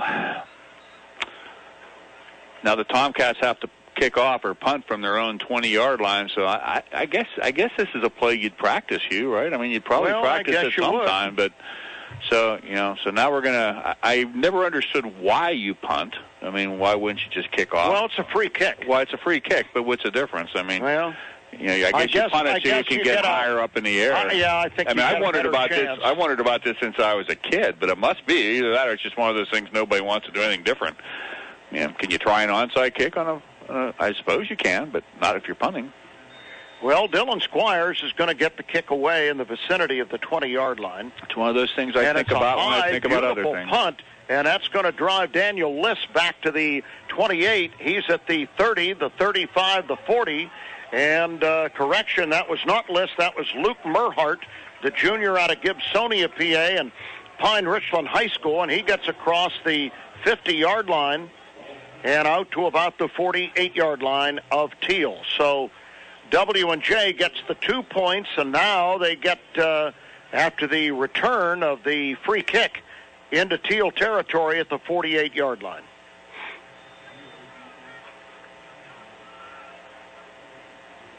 Pete Coughlin in the gun, straight back, going to look, going to throw. He has the catch down at the 45-yard line, tackled by Joe Sarator. Nice job by Joe that time. Yeah, making that catch was H-back Daniel Liss. That time Liss did get the ball, and Joe made a nice break on the ball and wrapped him up and made a nice football play. 2nd down, 7, gain of 3. Here's the give to Ruffing, and he's waiting for the hole, and he gets a little bit of a hole and crosses the 45 down to the Thiel 43-yard line, setting up a 3rd down and about 5 for the President. And there's a play where you see the difference between the two offensive lines. That way, Ruffing had a chance to stop, look, wait for the play to develop. The Tomcats have so much leakage when they run the ball that there's really no second move that their running backs get to make. Coughlin takes the snap, but I think, we have a false start. Flag flies, and when the play is stopped like that, it's usually a little premature movement by somebody. So it cost W&J 5, moving the ball back to the 48-yard line. We talk about those little victories in a game like this. Let's see, it's 3rd down and 10. Let's see if we can make a play and get the Presidents off the field for the first time today. Somebody's got to come in, make a play, break up a pass, or get a sack or something. All right, 3rd and 8, 3 receivers. 3rd and 10, 3 receivers out to the left. Coughlin going to take a deeper drop than usual. Has Stefan coming behind him, and Coming in front of him is Riley Shane, and they neither one can get him, and he throws, and he's got his receiver. He finally found Michael Gampole, a senior tight end from Avonworth High School, down inside the 30 at about the 29 of Thiel. Boy, that was like, I'm going to get you. No, I can't. Catch me if you can. That was backyard football. I mean, that was almost a flag football play. He's just running around back there. All right, Coughlin pumps, fakes, throws the flanker screen, and with a head of steam into the end zone is Jesse Zubek again. And the Avonworth duo does Thiel in on this drive. Zubek just takes that little swing pass, and I don't know whether anybody touched him, Don. Maybe they grazed his jersey. But I'll tell you, it's open season here for the wide receivers for W&J, and we are now at a 50-6 score with 5:51 remaining until halftime.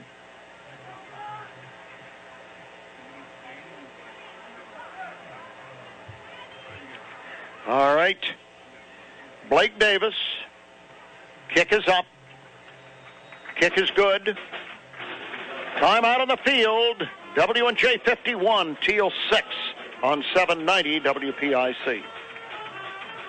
Thiel College would like to thank the following businesses for being generous supporters of Tomcats football and Thiel College athletics. First National Bank, the home for all of your financial solutions, from banking to investments to insurance. Call the Greenville branch of First National Bank at 724-588-6770. St. Paul's, a continuing care community, providing a caring tradition since 1867. Visit St. Paul's online at lifeatstpauls.org. For more details about Thiel College, log on to thiel.edu. I'm Dan Ross, running backs coach of the Tomcats. You're listening to the home of Thiel Tomcat football, News Talk 790 WPIC. 29-yard touchdown pass from Pete Coughlin to Jesse Zubek, who's had a big day, almost as big as Coughlin's. It is now 51-6. And place kicker Blake Davis had the ball fall off the tee, so he will get that football down and get ready to kick it again. Notre Dame has extended its lead in the fourth quarter to 35-17 over Pitt. Penn State trailing Northwestern 20-14, end of three periods up in Indiana, or in Illinois, I guess it is. Now they're going to have to hold the football as Davis approaches it and kicks it end over end in the direction of Seister, who's back at the 6. He's at the 10, the 15, the 20, and fights to about the 22-yard line, where it'll be 1st and 10 for Thiel. Reminder, the Tomcats come home for the season-ending football game next Saturday at 1 o'clock as the Grove City College Wolverines will come to town. It'll be the battle for the 34th battle for the Mercer County Cup. Tomcats hold the cup, and we're not going to give it away very easily. All right, well, we'll see what happens. You got two teams that have struggled mightily in 2015.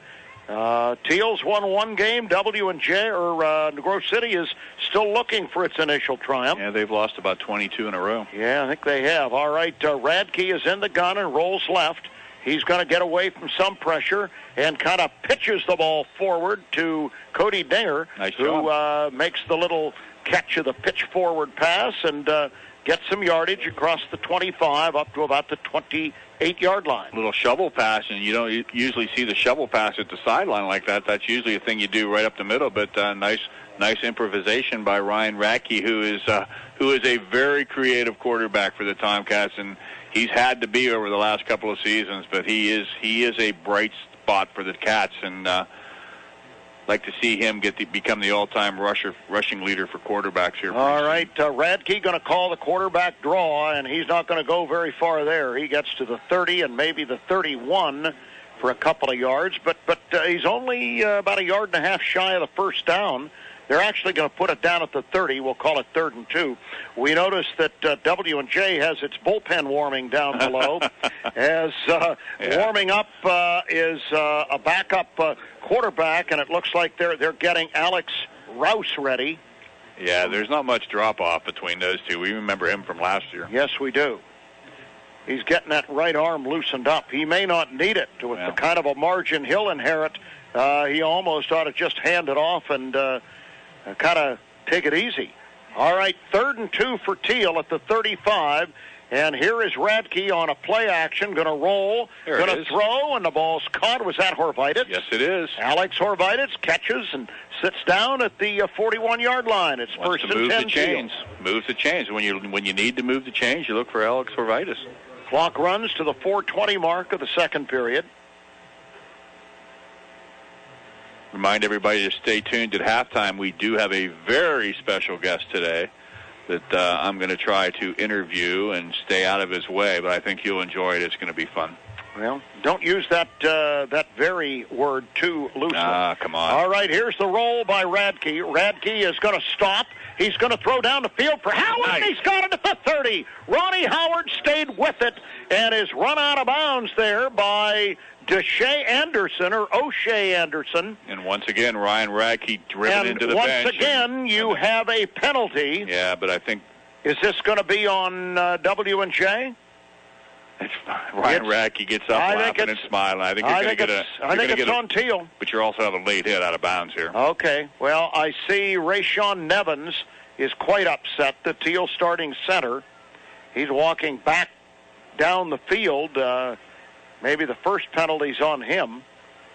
The Zebras are sorting it out. Yeah, they're spending a lot of time. They really should not debate. This isn't a debating society here. Let's just call the play. Ineligible receiver, that's what it was. That's probably on Nevins. And then dead ball, unsportsmanlike on W&J. So it's going to be a first down for the Tomcats. First down Thiel, yes. So we're going to march it off 15 yards. Then are we going to come back the other way? They're going to put it at the Thiel 49-yard line. No. Put it at the Thiel 49, so it's going to be first and 10. And let me, if I could explain that, it was an ineligible receiver downfield, so they take the ball back to the line of scrimmage, so it's a null pass, even though it was a great catch by Ronnie Howard. And then they march off to 15 yards, which sets it up Tomcats first and 10 at the W&J 49. All right. Horvititz goes wide to the right, joined by Howard. I formation backfield. Grant Seister dotting the I. Radke going to play fake and roll left. He's going to stop. He's under pressure. Down he goes. He throws for Ronnie Howard too far, down inside the 10-yard line. Yeah, when you have a quarterback like Ryan Radke, and we all love this kid because he's got such heart, but when you have a quarterback that rolls out and moves, he's always throwing on the run. He's got to, half the time he's running for his life.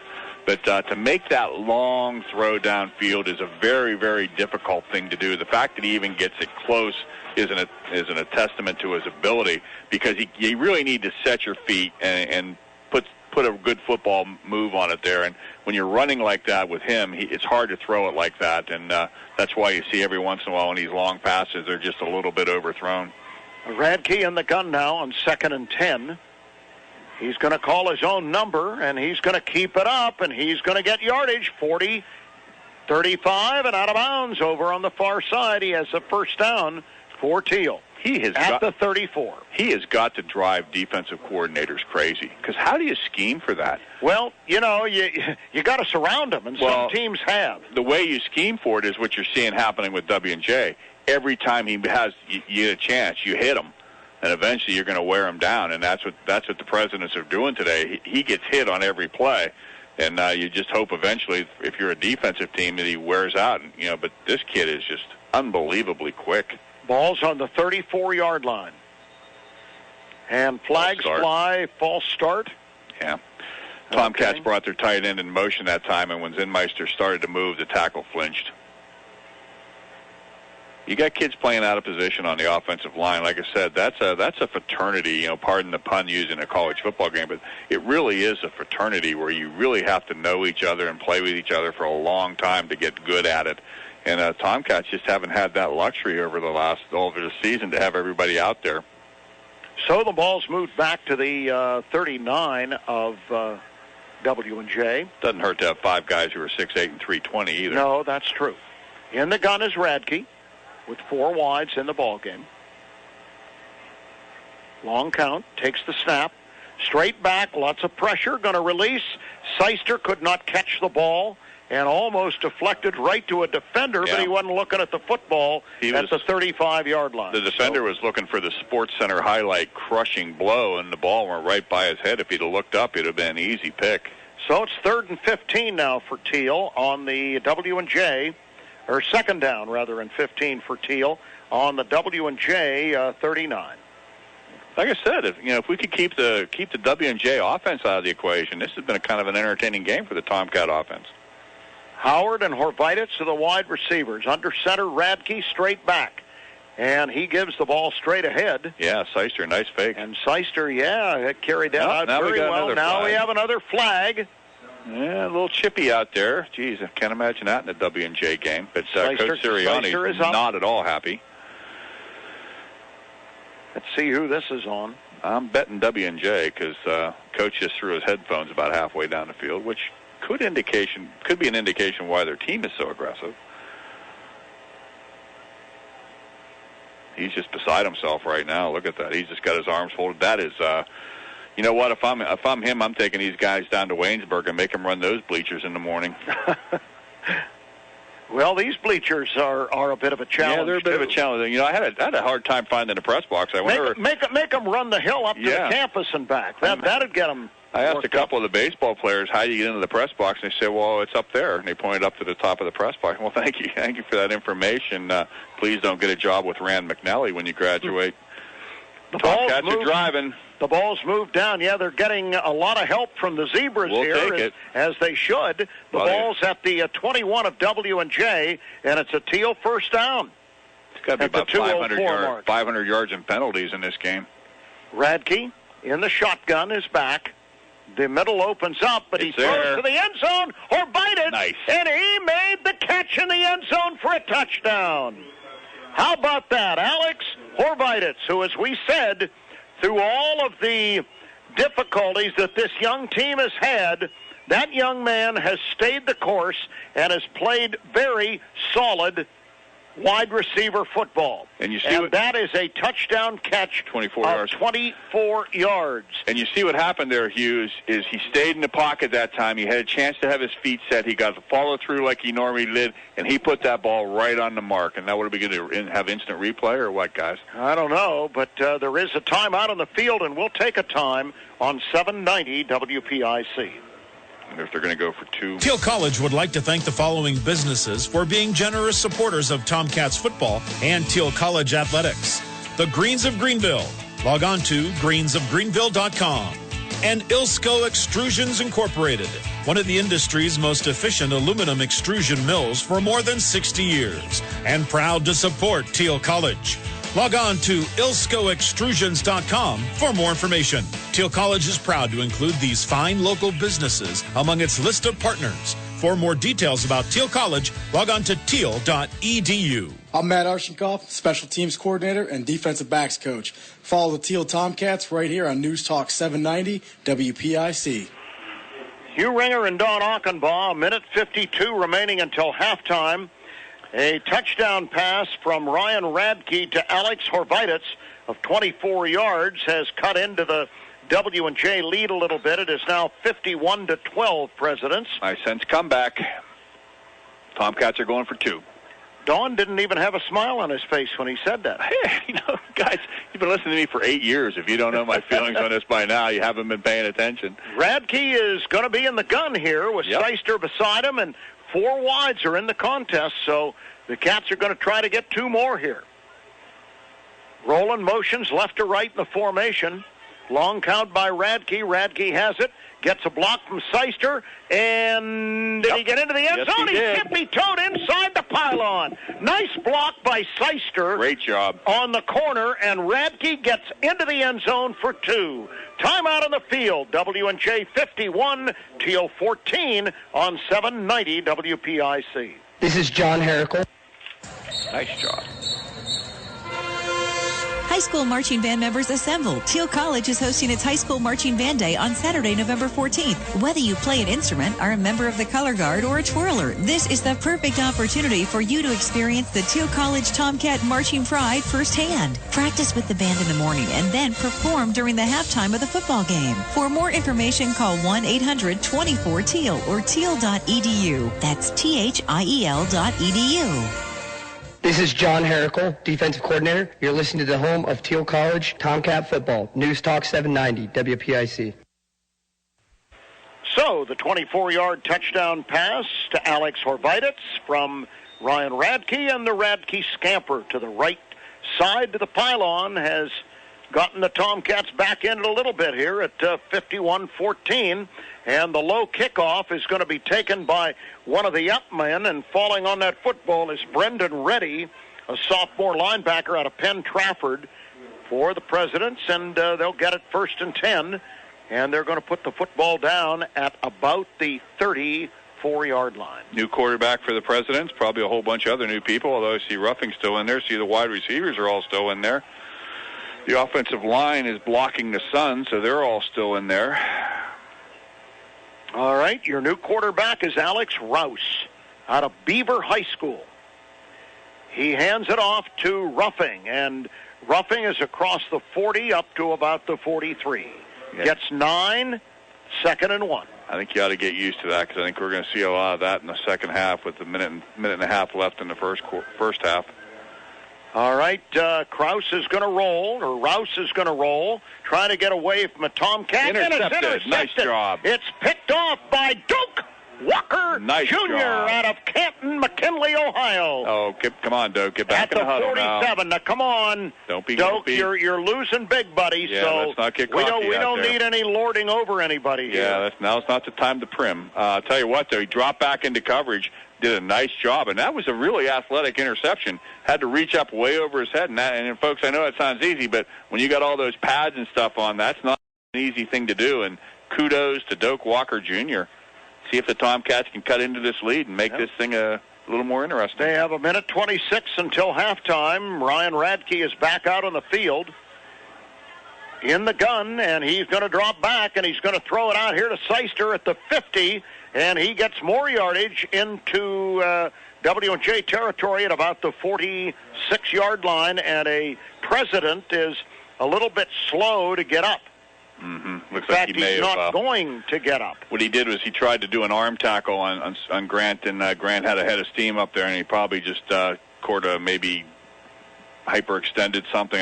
Again, I'm not a doctor. I'm barely a manufacturing guy, but looks like he's holding his arm and his shoulder, and that's a tough thing to do, and looks like we're going to get a timeout, Hugh. All right, we will take a timeout here on News Talk 790 WPIC. Thiel College would like to thank the following businesses for being generous supporters of Tomcat football and Thiel College athletics. Sionci's Motel, located at 399 Mercer Road. Log on to sioncesmotel.com or call 724-588-8550 for more information. Remember to ask for the Thiel discount. And UPMC Horizon, life-changing medicine. Log on to upmc.com. Thiel College is proud to include these fine local businesses among its list of partners. For more information about Thiel College, go to teal.edu. I'm Ryan Matvica, wide receivers coach. You're listening to the home of Thiel Tomcat football. News Talk 790 WPIC. Bryce Merrill. The injured Washington and Jefferson player walking slowly off the field is senior Will linebacker Bryce Merrill. Yeah.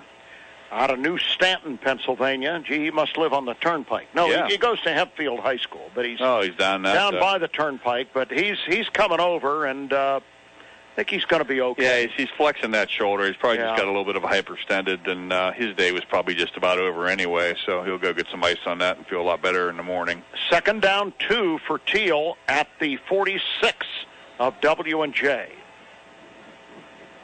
Radke drops, stands, runs, 50, 45, and has a first down at about the 41-yard line of the Presidents. Scoots out of bounds. With a minute 11 remaining until halftime.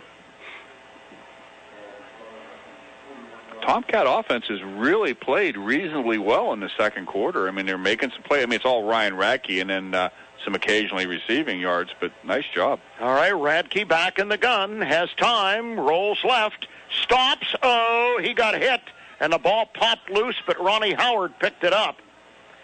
Now, is that going to be called a fumble? They're going to say incomplete pass, okay? Yeah, his arm was coming forward. I'll tell you what, Okay. Ryan Radke, I hope he has access to another W&J player down.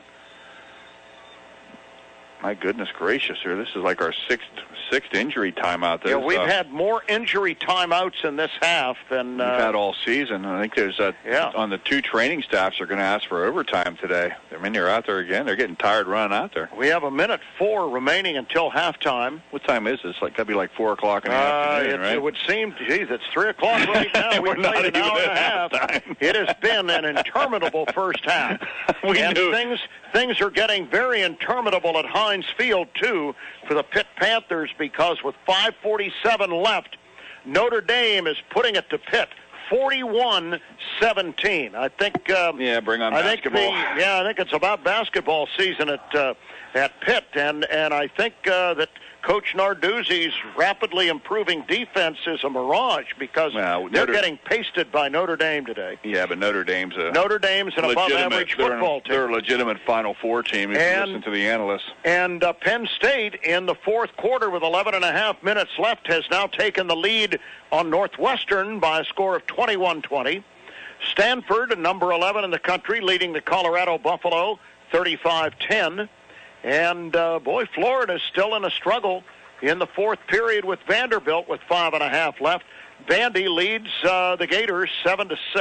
Ryan Torrance is the injured president this time. Looks like an ankle injury of some sort. Look, I wonder if it's a pre-existing condition because his ankles are taped up. They look like those spats from the Revolutionary War guys.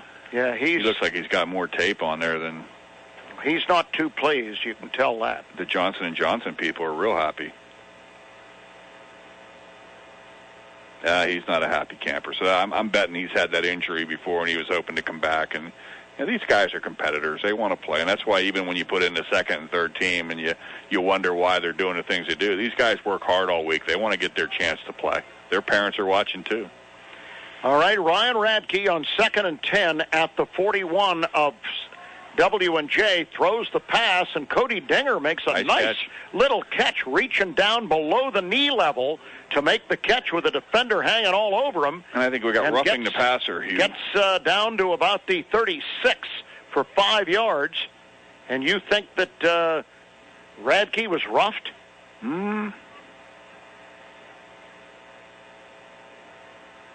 Well, it's against W&J, and it's going to be a big one. Yeah, it's a personal foul. They're going inside the 25 down to about the 21-yard line. Personal foul, we'll leave it at that. And this is giving Thiel another opportunity to dent the scoreboard inside the minute mark. Yeah, Coach Sirianni's got to be beside himself. They're just losing their poise with 58.7 seconds, and that's, W&J is always aggressive, but they're usually a little more disciplined than this. Radke in the gun, drops straight back, going to run up. Going to look. Is he going to throw? No, he's going to keep at the 20 and going to dance and get a little extra yards down to the 17-yard line. Have you ever seen a kid get more of the maximum out of his effort than this guy? No. I mean, there he was. He could have just stepped right out of bounds, but he tiptoed down another yard and a half and then stepped out of bounds. Could we call him instead of a gym rat, a field rat? He would probably play touch football all day. He could play on my team. And they probably would play in a PA system. Catch me if you can. Remember that song? Pass for Ronnie Howard, incomplete. May have been partially deflected by a Washington defender out there, and that would have been Anthony Tutino in the short cover zone, but a little out of Ronnie's reach. 3rd down and 6 coming up for Thiel. We hang around these kids all the time because we just love football and we love Thiel Tomcats. So when you're out, you get to know these kids a little bit. And Ryan came up to me today and just bear hugged me and said, where were you last week? It's like, cotton widgets. He knew you weren't here. He knew I wasn't here. Gee whiz. All right, Radke back. Too. Oh, he threw into double coverage, almost intercepted at the 5. Ryan Rowland was the intended receiver, but I'll tell you what, that linebacker for W&J came flying in there, and he got his hands on it and almost had himself a pick. Yeah, that was thrown into traffic. That's a case where Ryan, sometimes you get a little overconfident with where you can throw. The old I can throw it through a car wash without it getting wet, and tried to throw it in between a couple of black jerseys, and he's lucky that thing wasn't taken back. Yep, Billy Dreer tried for the interception but couldn't quite get it. It's now 4th down and 6 for Thiel. Rolling left is Radke. He's going to run. He got an open. He's at the 10. Stumbles a bit. Inside the 5, down to about the 3. And doggone it, Ryan Radke is fun to watch. He is really fun to watch. I mean, this is like flag football. You hit it right on the head. First down for the Tomcats inside the 4-yard line, about the 3-yard line, maybe a little better than that. And Ryan Radke, you just look at the kid. He, when he got knocked out of bounds, he got rolled through on the previous play all the way through the bench. He gets up laughing, slapping the guys in the white helmets on the head. He's just a good football player. All right, he's going to take the quarterback draw now and cut it up the middle and take hits from every direction, and he's in the end zone. Ryan Radke, the kid who loves to play football, takes it in from the 4, and the Cats have another touchdown at the 24-second mark of the period. How about that, Ryan Radke? Don't be going away, folks. I see comeback. I know, the Tomcats did a great job that time. I mean, almost a 2-minute drill, and it was all the Ryan Radke show, and just a great effort by the young quarterback. Colin Thiel is going to try the extra point. The ball's down. The kick is up. All right. And the kick is good. Timeout on the field. It is now W&J 51, Thiel 21 on 790 WPIC.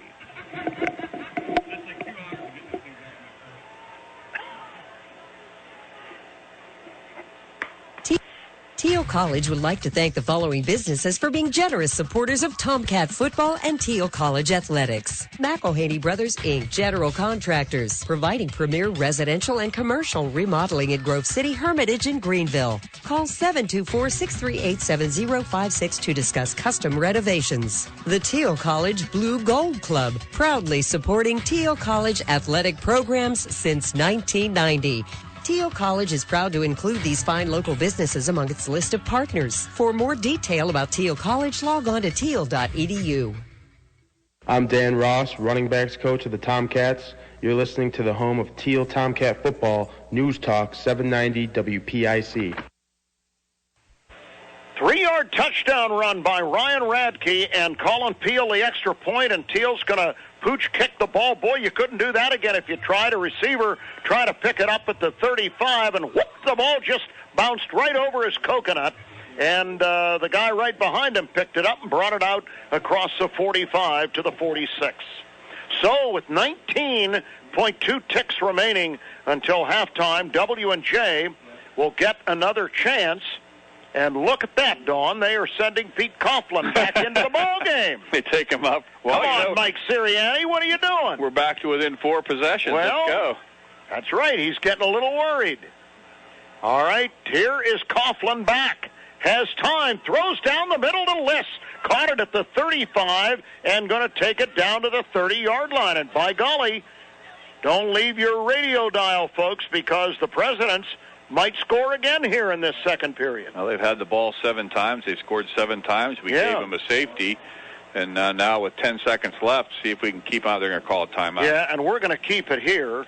At halftime, we'll run down the stat sheet, looking out-of-town scores.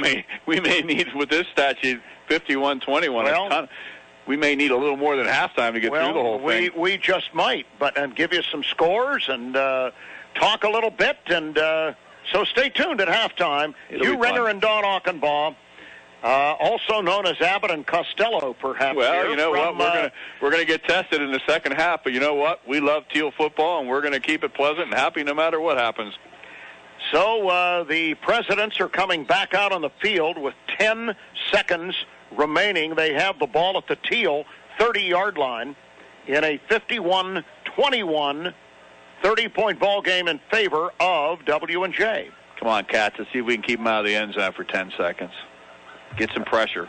All right, Coughlin is joined by Ryan Ruffing, the starting tailback, and he has 4 wides in the ball game, and I think they're the regulars, too. Coughlin is back.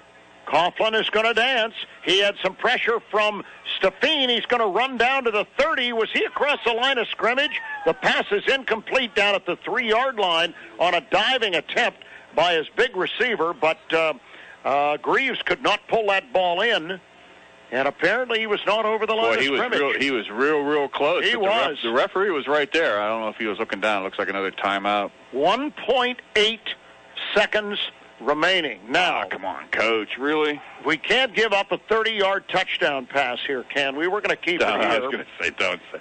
We did that. What was the game? What game was that early in the season? Yeah, remember? we don't want to say it. Turned the whole game around. What we'd like to see here is if you're going to get this greedy, if the football gods are watching and say, you know what, how about a pick six? Well, that would be nice. We haven't had one of those for a while. 51-21, the score at halftime. Almost halftime. Riley Shane did a nice job that time splitting the two blockers on him. He got in there and forced them outside. Unfortunately, they broke containment, and as I learned as a defensive end from Coach Bob Stone years and years and years ago, that's the one thing you don't want to do as a defensive end, because small coaches will grab you by the face mask, pull you down, and tell you why you don't want to let them break containment. So, unfortunately, the Tomcats let him outside, and that led to that throw down the field. All right, Pete Coughlin from the Thiel 30 is in the gun, and he has 4 wide receivers lined up, and he's going to take a deeper drop. He's going to set. He's not getting much of a rush. Stefan coming after him. Pass in the end zone. There's a leap for the ball, and it's incomplete.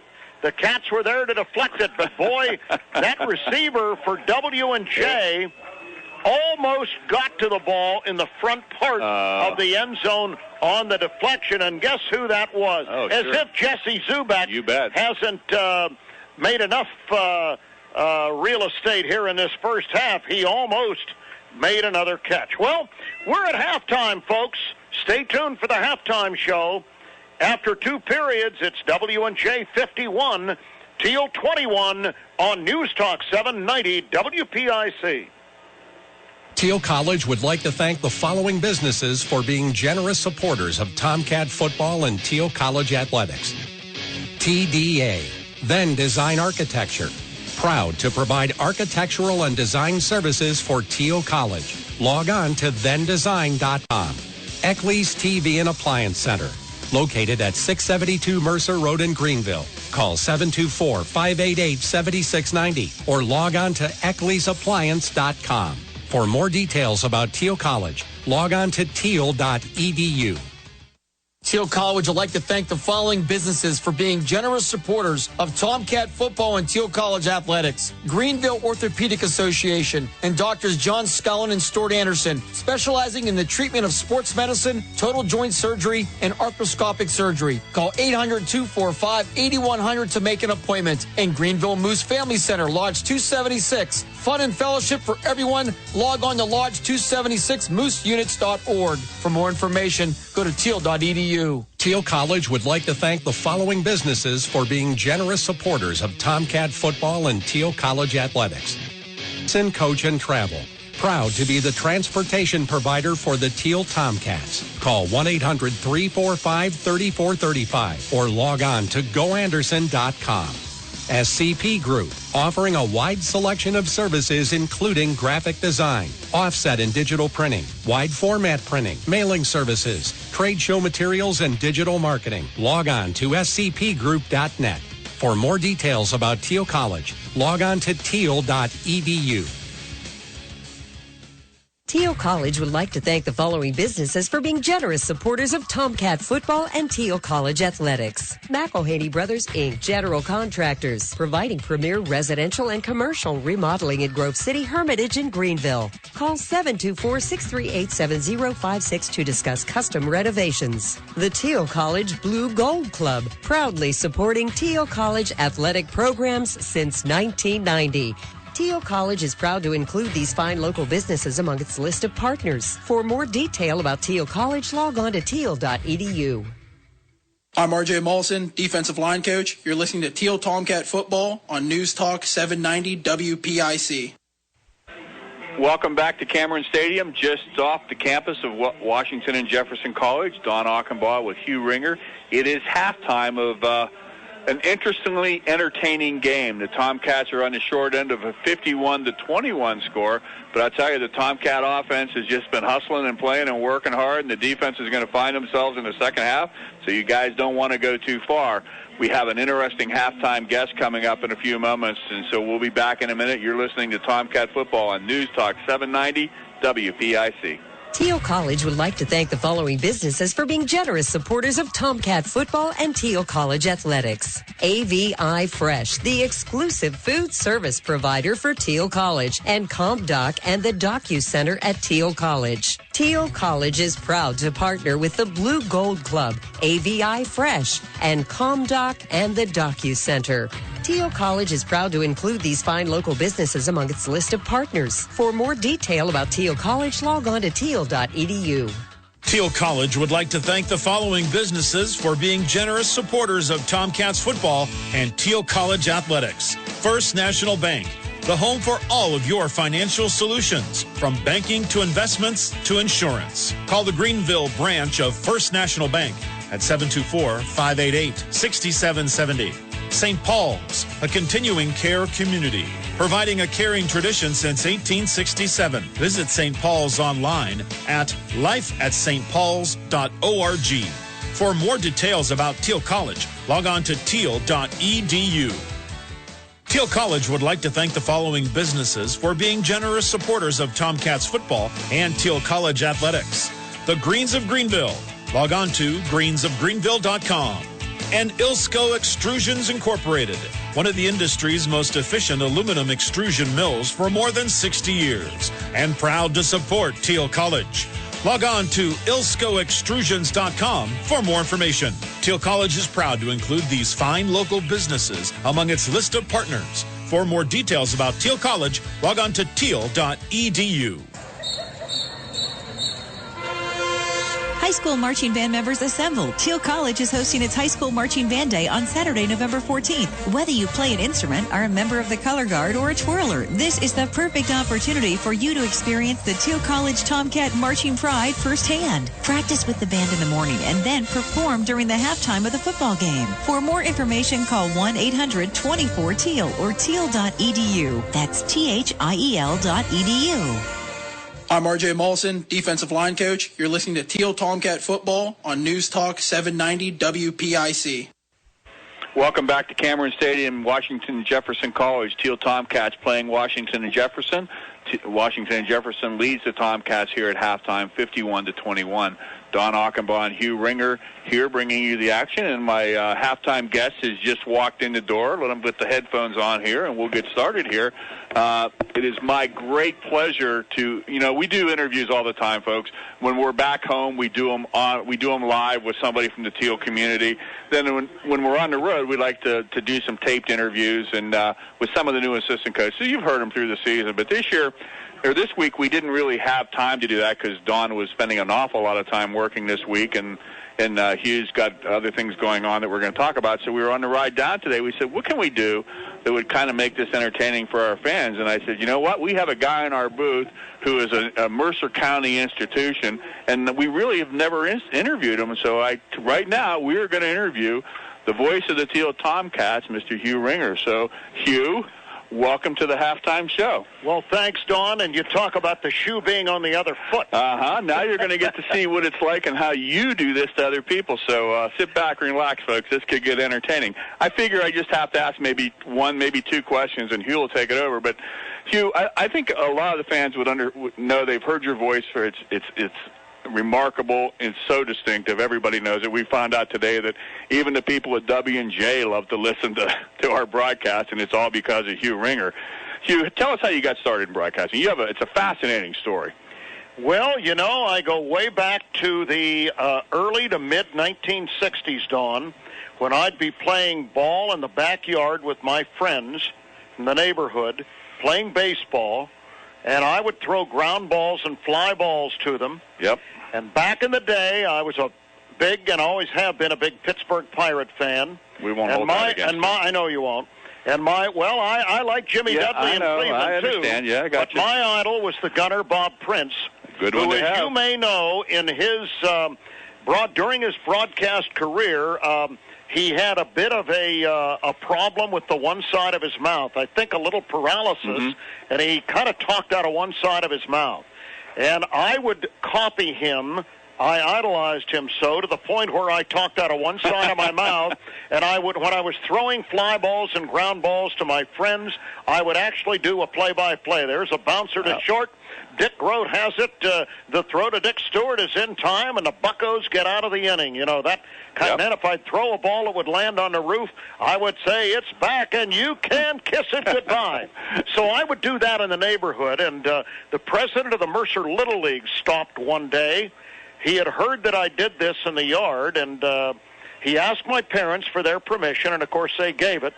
And he said, would you be interested in broadcasting the Little League games for us out at Brandy Springs Park? I said, well, I'd love to. Sure. And he said, and I'll tell you what, we'll make an exception and let you do a play-by-play on the PA system. All right. Well, anymore, that wouldn't be good. That wouldn't be kosher. And I used to drive the umpires a bit crazy because I'd say, here's the wind and the pitch. The ball is high and inside, ball one.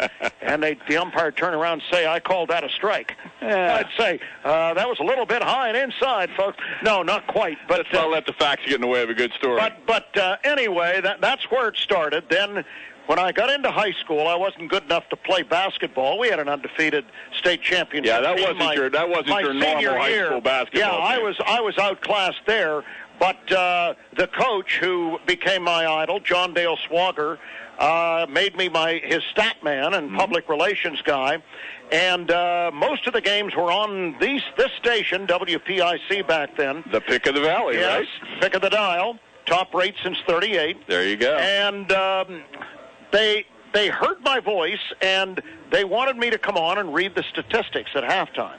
So I started to do that, and the general manager at WPIC at the time, Lorraine Uhas, came to my house when I was a senior in high school and tried to talk my parents into letting me start to work at PIC while I was still in high school. And my mother put her foot down and said, I appreciate your interest, but there is no way that he is going to work until he is graduated from high school. Well, 3 days after I was graduated from high school, I got my third-class radio telephone operator's permit, taking a test up in Buffalo, and I was on the air full-time on PIC. And I remember I didn't know enough to turn the microphone off back then, and but I was doing a full-time gig at PIC. Disc jockey, can you imagine me as a disc jockey? Yeah. Sports director, broadcasting high school football and basketball. And eventually I started at YSU for my undergraduate degree. And I had the great pleasure and fun like you wouldn't believe. And you're a lot of fun, but this guy was a lot more fun. His name was Bob Leffingwell. They called him Skinny Minnie. He was the early morning disc jockey at PIC, and he was my color man. There you go. And he would go and do the color for me, and I'd do the play-by-play, and we had a heck of a good time. So that's where it all started, and it's continued since then. And I told you folks I wouldn't have to ask many questions. Don Achenbaugh and Hugh Ringer back at Cameron Stadium. Tomcats trailing 51-21 at halftime, but quite frankly, we don't care because we're having a lot of fun with Mr. Ringer right here. Okay, Hugh, great professional educator, a lot of years teaching, 23, almost a quarter of a century as an athletic director. You've seen a lot of things come and go in Mercer County. Tell us in your career how sports in Mercer County has changed. What's been some of the biggest changes you've seen? Oh gosh, that's a question I wasn't really prepared for. Well, the face of sports, of course, has changed. You know, it used to be teams were classified Class A, B, and C, and Farrell, which was small even then, was played up in Class A. Mercer was Class B. I remember Commodore Perry, former Mercer coach Dave Cook, played on a team that went to the state finals. They were Class C. So that's one of the changes. Fredonia used to win state titles. Fredonia used to win with the Dowds twins. Absolutely. And the great coaching they had up there. That's probably the biggest change. Of course, you didn't have, the Catholic schools were in their own league, the PCIAA. And you remember Greenville St. Mike's was an accomplished power back then before the days of Kennedy Christian. They had a lot of the St. Paul kids. Yep. They certainly did, and I think that was the big change. You know, you had the Catholic State League, you had the PIAA, you didn't have, you know, all the private schools, the charter schools, and the like, and the landscape was different, and little old schools like Mercer and Fredonia could win state championships. But today it is much, much harder. Oh, absolutely. Because of the Lincoln charter schools and the charter schools from Philadelphia. They dominate at the lower levels of PIAA classification. So I guess my answer would be I think that's the biggest change. And how about the advance of women's sports over your career? Because when you started, it was, you know, Title IX really hadn't taken much effect yet. But now, by the time as an athletic director, you probably had to be in the middle of that revolution, if you will, trying to find playing time, schedule games, finding court time, that kind of stuff for the women's athletics. How hard was that going? That was quite a change, you know, not just adding sports, but adding women's sports. Mm-hmm. And now they're, as they should be, on equal footing. And Title IX took care of that. And, you know, I think it's been a great thing for women. But, yeah, when I was in high school, all the girls could do was cheerlead. I know. That's it. Because when I was in high school, it started. That's when the Title IX started coming through, and it really made it just an incredible thing. And now you see such incredible women athletes. They really play on the same par as the men, and the games are just as entertaining. And as an athletic director, you've probably gotten to see some of the great athletes. Talk about you talked about that basketball team that you had. You know, talk about some of those guys and your, you know, the impact they've had on it. Because I remember coming up. I'm a little younger than you, but not a whole lot. But I remember hearing about those guys, even in Greenville, about that great Mercer team and those guys. And you heard about those guys as a kid. And I know I'm not supposed to ask long questions, but this is more of a setup for you. Those guys were legends. You know, all through, even when I was playing at Thiel, they still talked about those guys. What was it like being involved in that? Well, they were all my best friends, too, in 1965, 66, and then into 67. For example, Bill Snodgrass and I were extremely close, first-team All-State. The greatest player, without a doubt, in Mercer high school basketball history, maybe in any sport, was Posey Rhodes, a year behind me in school. Former Thiel basketball coach, and his first wife was a great women's coach at Thiel, Guy Rhodes. I mean, I just was with them all the time. Mont Maddox, who is a great friend of mine now, played at IUP. Dave Knowlton, who was a star at Edinburgh University. In fact, when a good friend of mine, Larry Conley, came to Mercer as high school principal, he said, you know, and I knew I was interviewing at Mercer, the first thing I thought of was Dave Knowlton. I said, why is that? He said, well, I went to Edinburgh, number one, and I was there when he played. And I remember he was the forerunner to Michael Jordan, dribbling the ball down the floor with his tongue hanging out of the corner of his mouth. I said, oh, yeah, he did that in high school, too. So they were legendary, led by the incomparable John Dale Swagger, greatest coach I've ever been around, and worked with all the time. I had a chance to spend a lot of time and get rather close to Eddie McCluskey.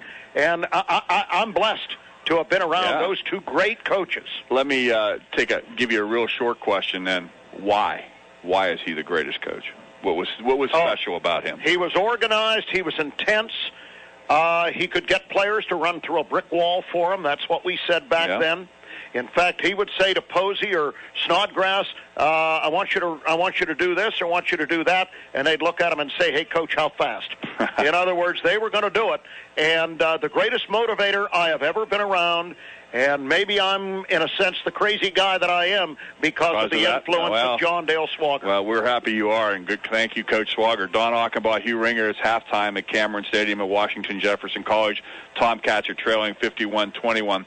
Okay, Coach, or Hugh, I'm going to ask you something else that a lot of people may not know about you.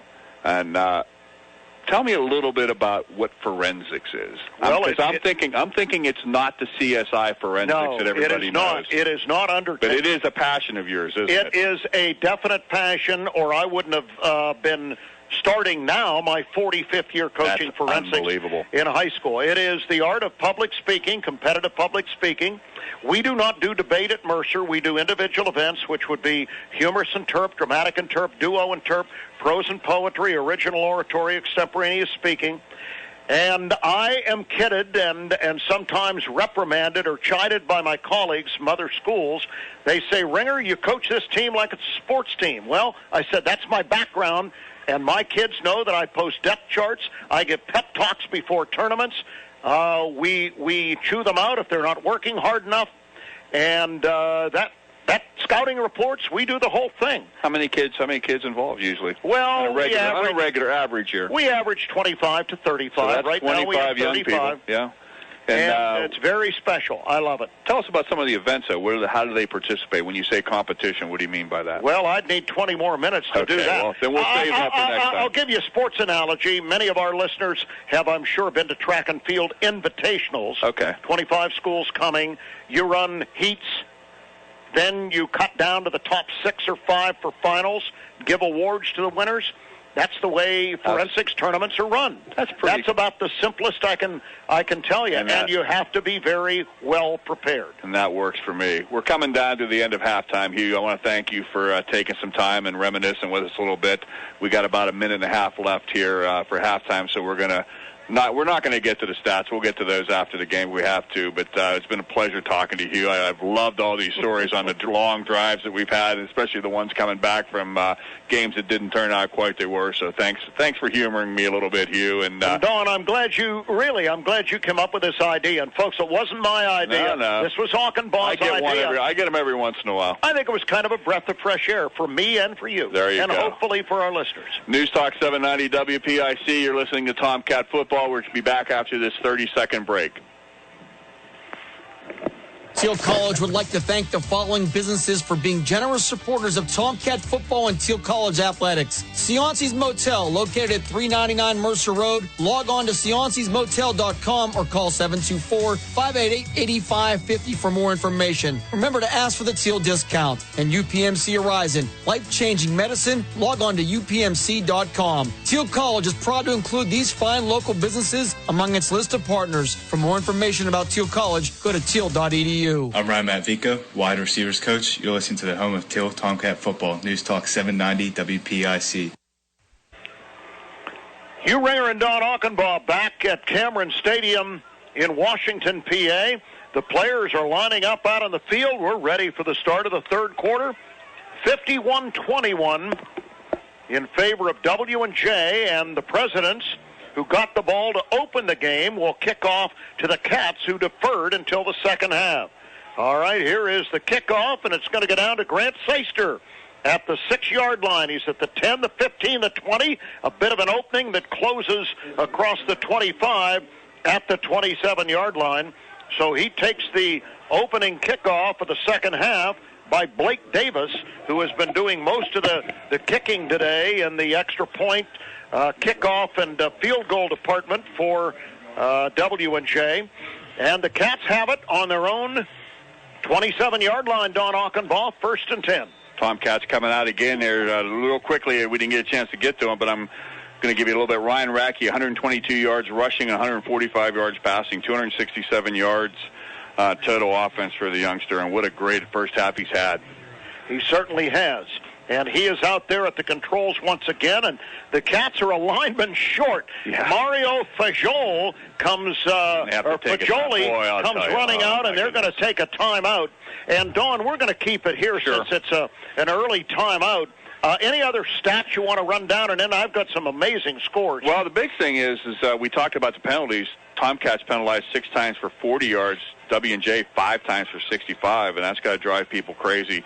W&J's got 480 yards total offense, the Tomcats 266. Okay, and how about this? The last we heard, 10 minutes left in the quasi-championship game in the PIC in the fourth quarter. Case Western Reserve has taken a 32-29 lead on Thomas More, and when Case took the lead, they tried the extra point. It was blocked, and Fuller from Thomas More returned it for points the other way. We want Thomas More to win, and I'll explain it to you if you really want to know why someday. Okay, and next week's opponent, Grove City, is losing big to Westminster, 45-0 Titans, third quarter.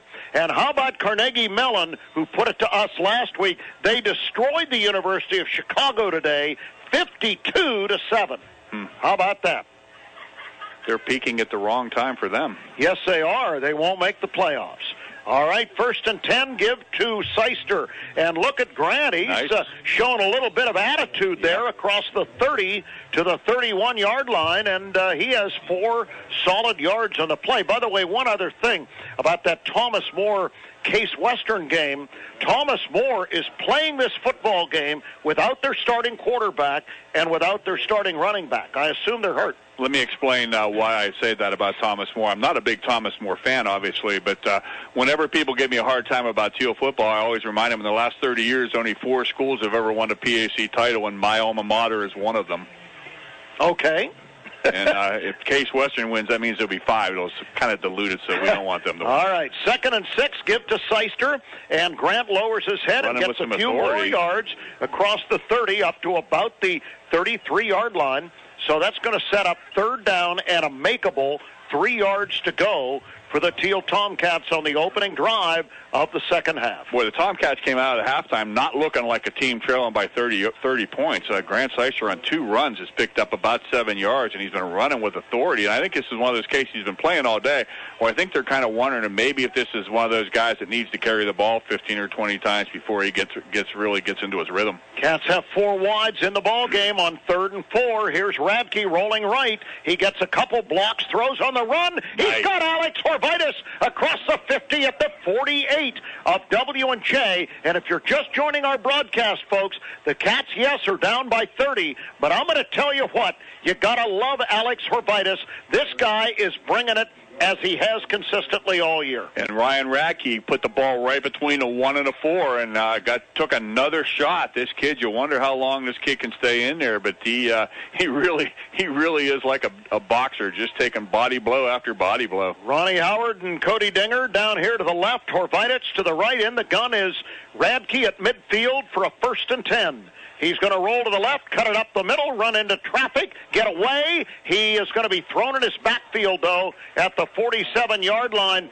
And I don't know what all that extracurricular is about, but making that tackle was Totino, the defensive back, and he was getting help in more ways than one, a little bit curiously, by Ryan Snedeker, the defensive lineman. Well, I'll tell you what, Ryan, they got up a little chippy, and I got to believe the conversation in the W&J locker room was not the conversation you would expect a team to hear winning by 30 points. I imagine Coach Sirianni dressed them down for all the penalties and the lack of discipline and letting Thiel basically back in the game. Yeah, I think he reminded them they got a little careless. All right, 2nd and 12. Radke throwing the flanker screen to Horvitis, cuts it in the middle and gets a couple of yards that he lost before, back down to the 48-yard line of W&J.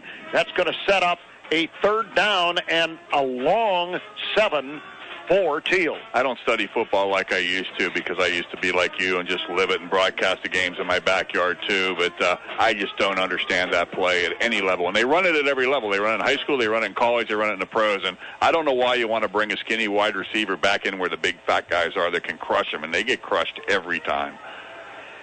All right, 3rd down, 7.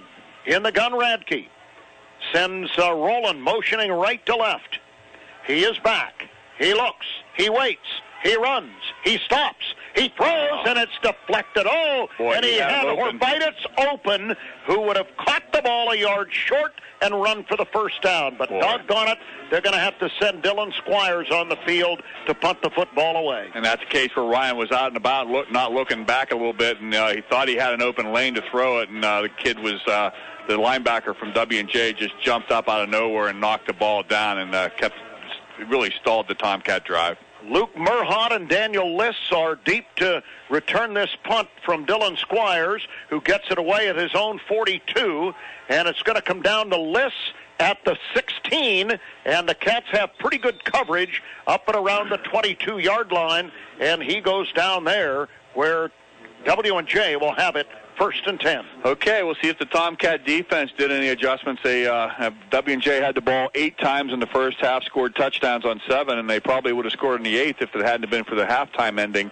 because they had the ball with 1 second left in the end zone, and see if the Cats can maybe come up with some way to stop them. And I think to show his displeasure, Mike Sirianni has his first-teamers back out there. Quarterback Pete Coughlin hands off, and taking that football was Ryan Ruffing, who's already had a big day and gets 3 yards. 2nd and 7 up to the 25-yard line. Coughlin in the gun, claps his hands, gives to Ruffing. Ruffing's going to run to a hole at the 30 and cross the 30 up to about the 32, where the omnipresent linebacker Doak Walker Jr. tracks him down, but not in time to prevent the first down as the chains are moved on the far side. 1st and 10, W&J, its own 33. And that'll put Ruffing over 100 yards for the day rushing. Coughlin in the gun, looks around, has 4 wides in the game. If you watch W&J football, you know the formation. Claps his hands again, takes the snap, goes straight back, going to throw the out, and the catch is made out there by Jesse Zubak of Avonworth High School, tackled on the play by Christopher Jones out at the 48-yard line, where it's going to be another first down for W&J. I'll tell you, this kid is a very efficient quarterback, but he's got a funny little hit in his throw. It's almost like the Tebow thing. Yeah, he's kind of, I don't know how to, shot putting it. Here's Ruffing finding a hole, 50, 45, and down to about the 42. The Cats today, basically, folks, have just been powerless to stop this W&J onslaught offensively. They average 42 a game, and we're finding out why. All right, quarterback Pete Coughlin has him back at the line of scrimmage, 2nd and short. Here's the swing pass out here. It's caught by Liss, and he's tripped up by Joe Sarator out of South Park High School in Pittsburgh, but not until Liss has advanced the football to the 36 of Thiel, 1st and 10. Boy, Tomcats just can't dial up a break. They really need W&J to maybe put the ball on the turf if you could. They haven't made a mistake yet. Coughlin, swing pass out here. It's caught by his favorite receiver, Zubak, and Zubak is across the 30 down to the Thiel 26-yard line. Another first down as they move the chains yet again, and Tomcats almost look like they're on roller skates being pushed back. They just can't seem to get a pass rush, and then when they do get a pass rush, he's so elusive he gets away from it. Coughlin in the gun, 4 wides, gives it straight ahead to Ruffing, and big old Jeremy Stefine out of Central Valley High School is riding his back and lassos him down at about the 23-yard line. Yeah, we talk about this Tomcat defense a lot, but they do have some players. Doak Walker, Stefine has really had a pretty good year for a freshman. He's learned a lot, and he's playing well. Play fake. Coughlin going to throw that little flip pass out here to Zubik, and he is out of bounds at about the 11-yard line of Thiel. I'm sorry, Daniel Liss was the young man who caught that. I tell you, you can just plug a new one in every time. They just have so many weapons, Hugh. All right, Coughlin has him back at the line of scrimmage in the no huddle, gives it off to his tailback Ruffing, and he gets away and goes into the end zone. I still don't know how he got away from that mess, but he waited for the log jam to clear, and there was no Tomcat to lay a hand on him, and he takes it right into the end zone for the touchdown. So, W&J gets on the board again here in the 3rd period, and the extra point, of course, is going to be pending. It's now 57-21, and Blake Davis, the junior from Katanning, Pennsylvania, will try to add the 58th point in this ball game. The kick is up, and the kick is good. Timeout on the field. It is W&J 58, Thiel 21 on News Talk 790 WPIC. Thiel College would like to thank the following businesses for being generous supporters of Tomcat football and Thiel College athletics. Greenville Orthopedic Association and Doctors John Scullin and Stuart Anderson, specializing in the treatment of sports medicine, total joint surgery, and arthroscopic surgery. Call 800-245-8100 to make an appointment. And Greenville Moose Family Center, Lodge 276. Fun and fellowship for everyone. Log on to lodge276mooseunits.org. For more information, go to thiel.edu. I'm Daryl Satterfield, offensive coordinator and quarterbacks coach. You're listening to Thiel Tomcat football on News Talk 790 WPIC. An 11-yard run by Ryan Ruffing. How many touchdowns does he have today, Don? Let's see, that's I believe that's 4. Okay.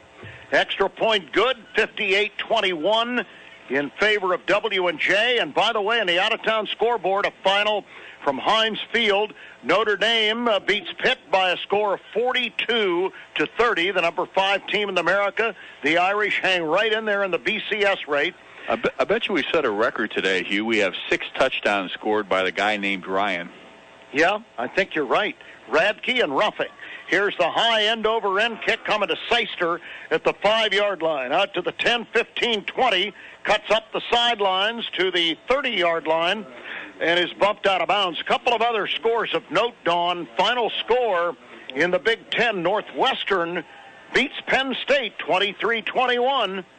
And one other final, Florida comes back in a low-scoring game, the number 10 team in America, to beat the Vanderbilt Commodores, 9-7 the final there. Northwestern has a really good football team, Hugh. I know they've lost a couple of games they probably shouldn't, but they're the only one to beat Stanford this year. It was in the opening game of the season, and they really put it to them, and that may end up costing Stanford a chance at the national championship in the playoffs. Could very well be the case.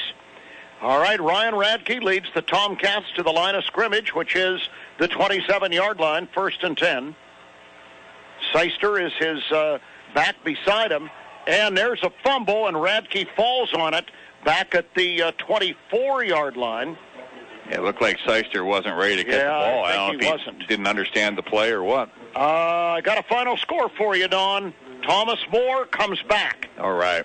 Thomas More, the Saints beat Case Western Reserve in the quasi-championship game. They've clinched at least a tie for the PAC title. Ho-hum, the Saints do it again, 36-32, the final score over Case Western. Congratulations to President Dave Armstrong, former Tomcat coach. Is he wearing his blue suit today? Well, they were playing in Case, so I certainly hope not. But yeah. I'm not a wardrobe expert, but your suit shouldn't match your track.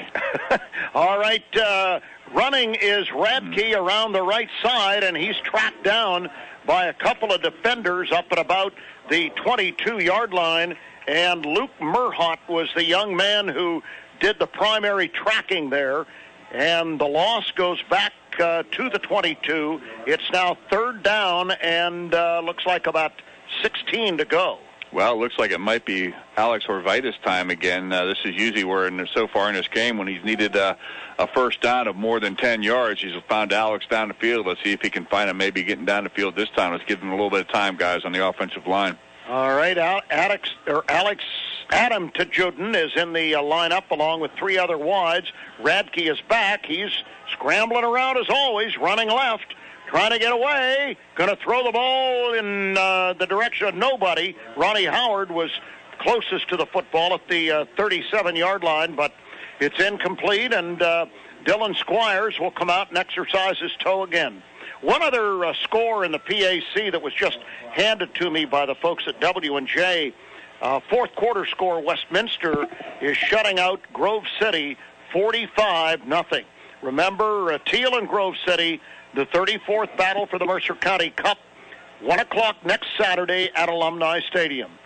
Squires gets the kick away from the 12-yard line. It's a beautiful kick down to the 42, where a fair catch is made by Luke Murhott at that point, and W&J at the 6:39 mark of the third period gets the ball back, leading 58-21. Coach Sirianni's saying, okay, let's try this again now. We're going to put the second team in. The last time they were in, they didn't have much success. They threw an interception, so see if they can maybe get their act together, and the Tomcats certainly hope they do not. And I believe we have Alex Rouse back in at quarterback. You can tell by the body size. Yeah. He's about 6'2". He's a little bigger.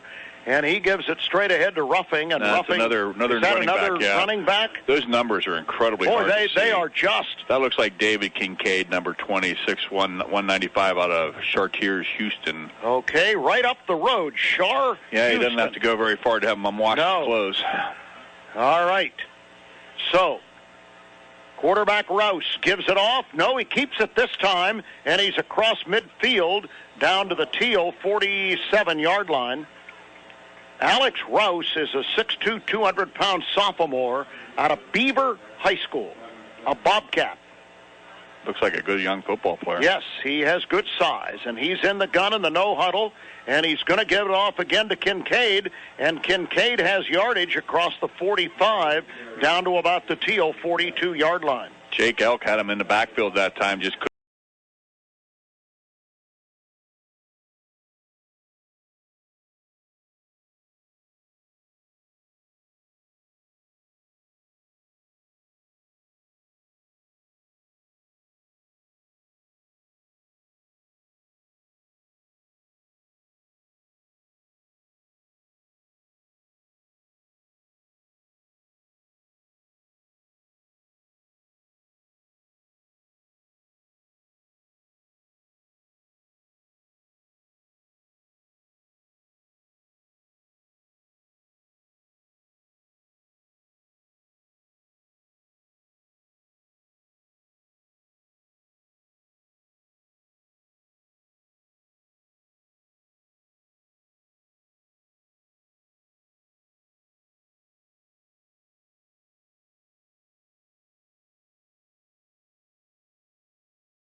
Senior living residents. All right, fourth quarter underway. Quarterback Alex Rouse throws an out pattern up to the 49-yard line. Justin Vickless. And Vickless catches the football for a first down for W&J. And Rouse is going to go back to pass. Now he's going to run, going to throw. What a catch down on the 35-yard line by a little receiver who reached out and somehow pulled that ball in as it was flying by him. I think that was Brandon Barnes. Brandon Barnes with the reception. Hagerstown, Maryland. Okay. So they've got a lot of new people in this football game now. And here's the give, and the ball's on the ground, but W&J recovers. They handed that ball off to a new tailback in the game, and that was, I'm going to say, Justin Vickless. Yeah, he dropped the ball. And Vickless just left the ball behind him. And it was recovered by a president, and it's second down and 14. Quarterback Rouse throws on the run and intended again for Justin Vickless. Incomplete, third and 14, Don. Jake Elk on the rush that time, coming in from blitzing from his linebacker position, had a clear shot. He had to rush, had to throw the ball away a lot faster. They were trying to set up a screen over there, and it just didn't have time to develop. Good job by Jake Elk seeing the opening and shooting the gap. All right, so quarterback Alex Rouse needs 14 yards here from the Thiel 39. He's back. He throws the out. It's not going to be enough for the first down. He makes the catch, and Tyron Bynum touches him down at about the 33-yard line. It's going to be fourth down and 7 for the Presidents. And the Presidents obviously going to go for it. It's a 33-yard line, too long for a field goal, too short to punt. Tomcats have a chance here now on fourth down to get off the field. All right, Rouse in the gun. He's back. He stops. He rolls right. He steps up. He runs left. He looks. He's going to throw. He's got his man inside the 10. It's caught and down inside the 5 to the 2-yard line. And in that particular case, Don, Kenneth Walston, the freshman quarterback for Thiel, kind of lost track of his man, and the catch was made. He made a cardinal mistake for defensive backs. He took a peek into the backfield, and you got to just stay, you got to trust your teammates to do their job. You do your job. Just keep your eye on the guy you're covering. He took a peek into the backfield, and the guy scooted behind him and wide open. Now it's down first and goal at the 2. All right, 58-21 in favor of W&J, and they're knocking on the door again. Quarterback Rouse gives, fakes, throws, touchdown. Wide open receiver after the play action. Looks like Michael Giampole. Michael Gampole was the young man who made that catch for W&J, a 210-pound tight end from Avonworth High School. Boy, they have a lot of Avonworth Antelopes on this football team. So the pass completion for 4 yards, I believe it is good. 2 yards. 2 yards. And the extra point will be tried by the backup place kicker, Blake Davis. Snap, the kick is good. Timeout on the field. It is now W&J 65, Thiel 21 on 790 WPIC. Thiel College would like to thank the following businesses for being generous supporters of Tomcat football and Thiel College athletics. Sin Coach and Travel, proud to be the transportation provider for the Thiel Tomcats. Call 1-800-345-3435 or log on to goanderson.com. SCP Group, offering a wide selection of services including graphic design, offset and digital printing, wide format printing, mailing services, trade show materials, and digital marketing. Log on to scpgroup.net. For more details about Thiel College, log on to thiel.edu. I'm RJ Molson, defensive line coach. You're listening to Thiel Tomcat football on News Talk 790 WPIC. 2-yard touchdown pass by the backup quarterback Alex Rouse to Michael Gompole, the tight end. It's now 65-21 in favor of W&J. And the kickoff is going to come down to Thompson at the 15. cuts it outside to the 20, still going to the 30-yard line, and he's down there. Rob Thompson, sophomore wide receiver out of Youngstown, Ohio. And Thiel gets it on the 30, 1st and 10 at the 12:49 mark in the football game, Don. If you remember earlier in the season when they were doing that kickoff return by committee, Rob had a couple of nice returns that time, and then now he's back out there this time and really sets the Tomcats up at the 31. And look who's back at playing quarterback, would you? Is that the bionic man? My goodness, number 13, Ryan Radke, folks, is back in.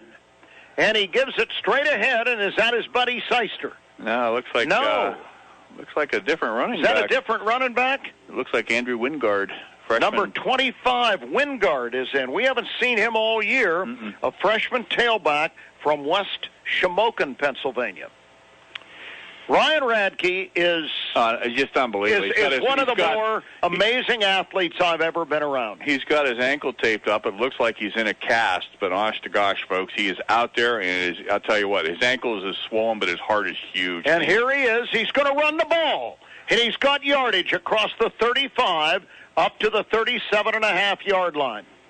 Tell you what, it's been a tough year for Thiel, but I'm going to tell you what. One guy who has absolutely never, ever given up the fight is number 13, Ryan Radke. You're down 65-21. It's cold. It's week 10 of a bad season, and you're still out there. I'll tell you what, I don't know what this kid's major is, but I want to hire him. You want to hire him? I'll hire him tomorrow. Well, this is his heart is bigger than his stadium. He is incredible. There's no doubt about it. He rolls left. He stutter steps. He's going to turn. He's going to throw. He's got Ronnie Howard in the open. He's got it inside the 30. He's at the 20. He makes a move. He's at the 15. He's down to the 11-yard line. Nice job, Ronnie Howard. Ronnie Howard's excited, and I don't blame him. What a great kid this young man is. He's going to play his final game in a Tomcat uniform next Saturday afternoon against Grove City in the battle for the Cup.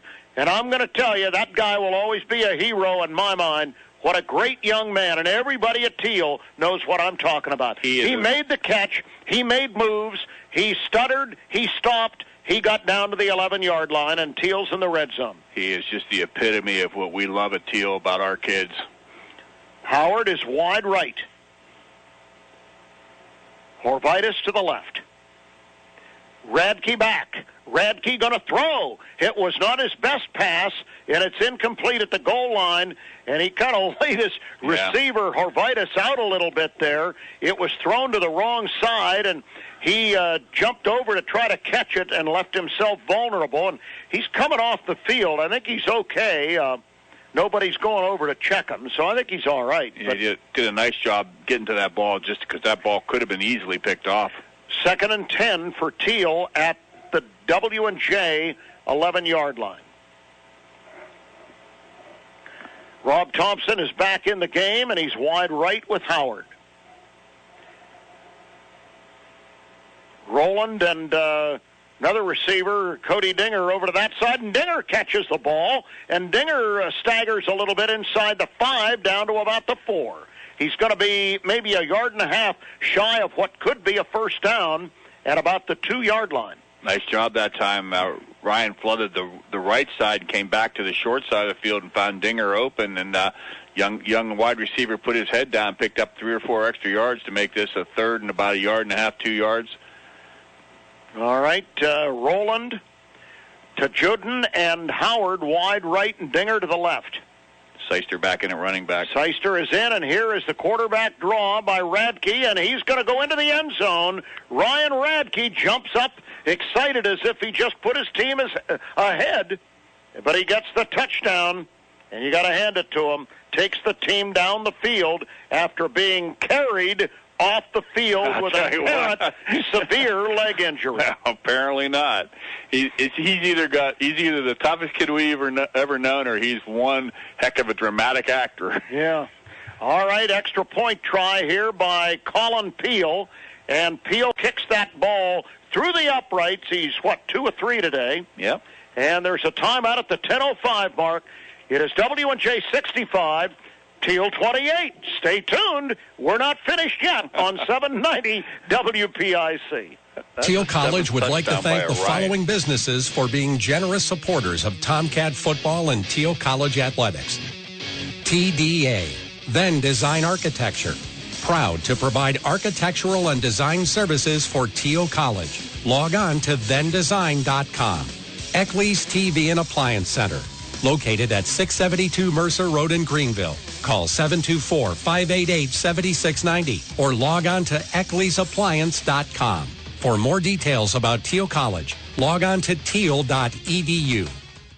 I'm Dan Ross, running backs coach of the Tomcats. You're listening to the home of Thiel Tomcat football, News Talk 790 WPIC. A 3-yard touchdown run by the bionic man known as Ryan Radke. Extra point by the diminutive Colin Thiel. Thiel scored 28, and here's the kickoff. It's going to set down at about the 27, where it's picked up by one of the up men, and he's tackled at the 30-yard line. Let's see who that How many touchdowns have been scored by Ryans today? That's the 7th touchdown by a kid named Ryan. Ryan, what's his name? Ruffing has 4, and Ryan Radke has 3. Unfortunately for the Tomcats, Ryan Radke's got all the touchdowns. Yeah. A couple other people scored touchdowns for W&J, but that's all right.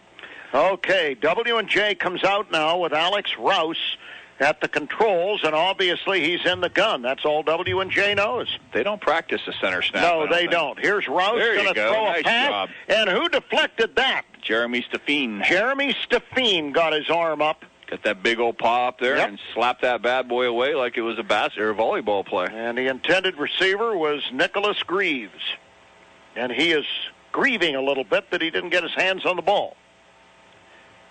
All right, Rouse with a sidecar is going to throw the out again. And, you know, Steffine is saying, I'm going out for volleyball at Thiel next year. This blocking of a ball is kind of fun. Now, you don't see that very often. He has deflected passes on consecutive plays. He almost tipped it back to the older freshman out there, Joe Krim. He looking up and he almost intercepted that thing, but fool me once, shame on you. Fool me twice, shame on me. They went to the same play twice and had the same result. All right, come on, Steffine. Let's go for 3 in a row here. That might set a record held by many. Let's get a sack. He's doing an inside rush. Here's Rouse rolling to the right, and they're chasing after him. And Krim almost had him, and he throws, and the pass is caught. Incomplete. But is it good? It is no good. I think they're saying Zubek did not come down inbound. Oh, my goodness. W&J's got to find their punter. Where's the punter? He's looking for his helmet because he hasn't seen it since the Case game 3 weeks ago. Oh, there he is. He's got it out there. Oh, wait a minute. I got to get my hat. Yeah, he's getting some of his parts adjusted. Well, he hasn't been playing for a while. He wasn't expecting to play today. He had his shirt tail hanging out and his shoelace Well, he's a kicker, so he had to put his gloves away. Who is this fellow? Kevin Metchus. It's like 60 degrees. Let's not get too carried away with the gloves there, but he is a kicker. And he's standing back at the 15-yard line, and Thiel's going to return the punt, and Cody Dinger is back. Here's the kick. It's low, returnable. Dinger at the 36. There you go. Head of steam, 40-45, nice stepped job. Out of bounds. You know, I'm going to tell you right now, this Dinger is going to be a good ball player here at Thiel. I really think he is. We've struggled and we've had a tough year, and everybody knows it. But I'll tell you what, we got some football players on this team that if we can just hang with them for a little bit and get them into the classroom, get them into the weight room, we could be looking at some real fun players down the road. Well, it would certainly be gratifying to see a club that's, enduring a season like the Cats are having here, and then to get the fruits of some victory down the road. Cats are going to come to the line of scrimmage, and who's your quarterback?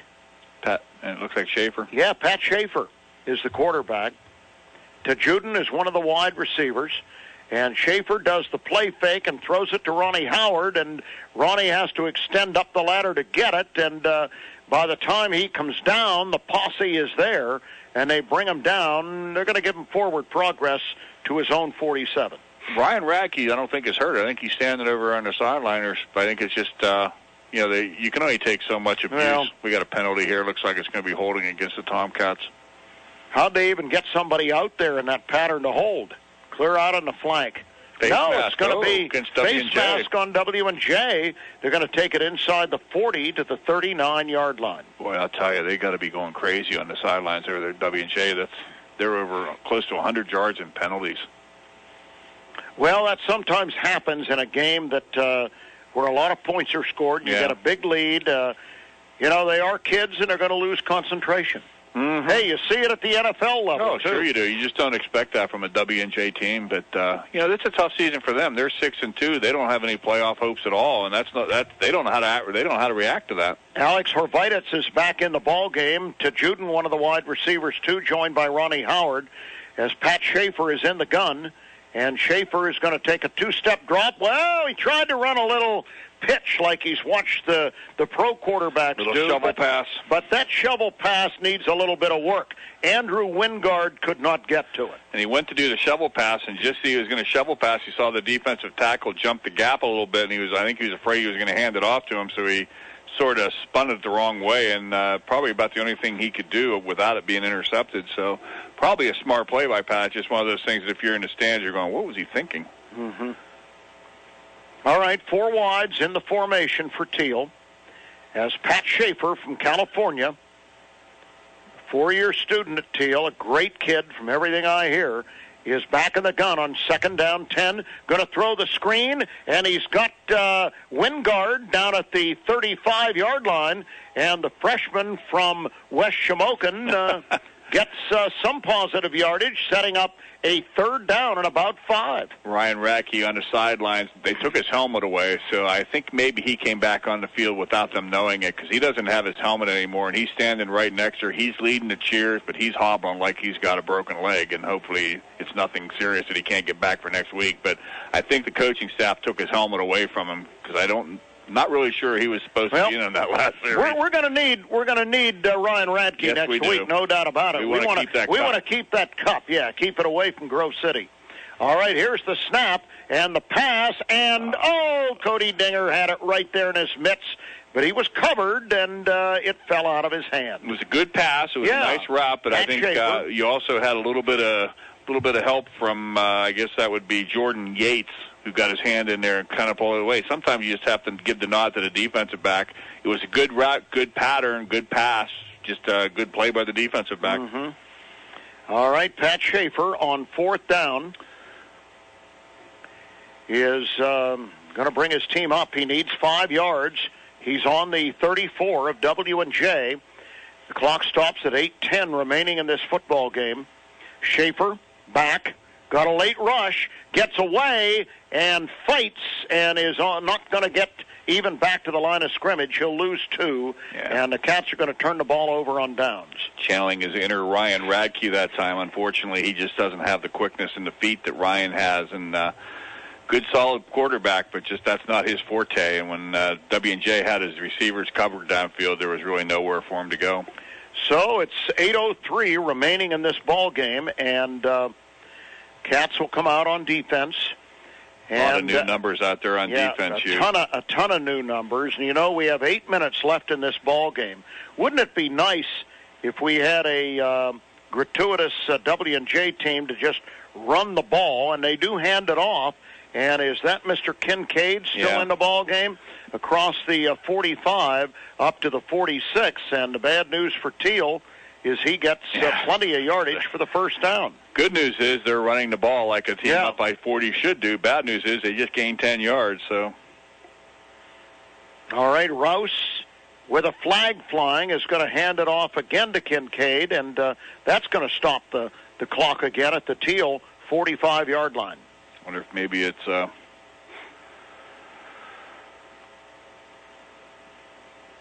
won't even guess with these guys. Could either be offside against the Tomcats or an illegal formation, but it looks like they're going to take the play. It's going to be 2nd down and 2. So the 8-yard gain ought to supersede any penalty. Come on, let's go, man.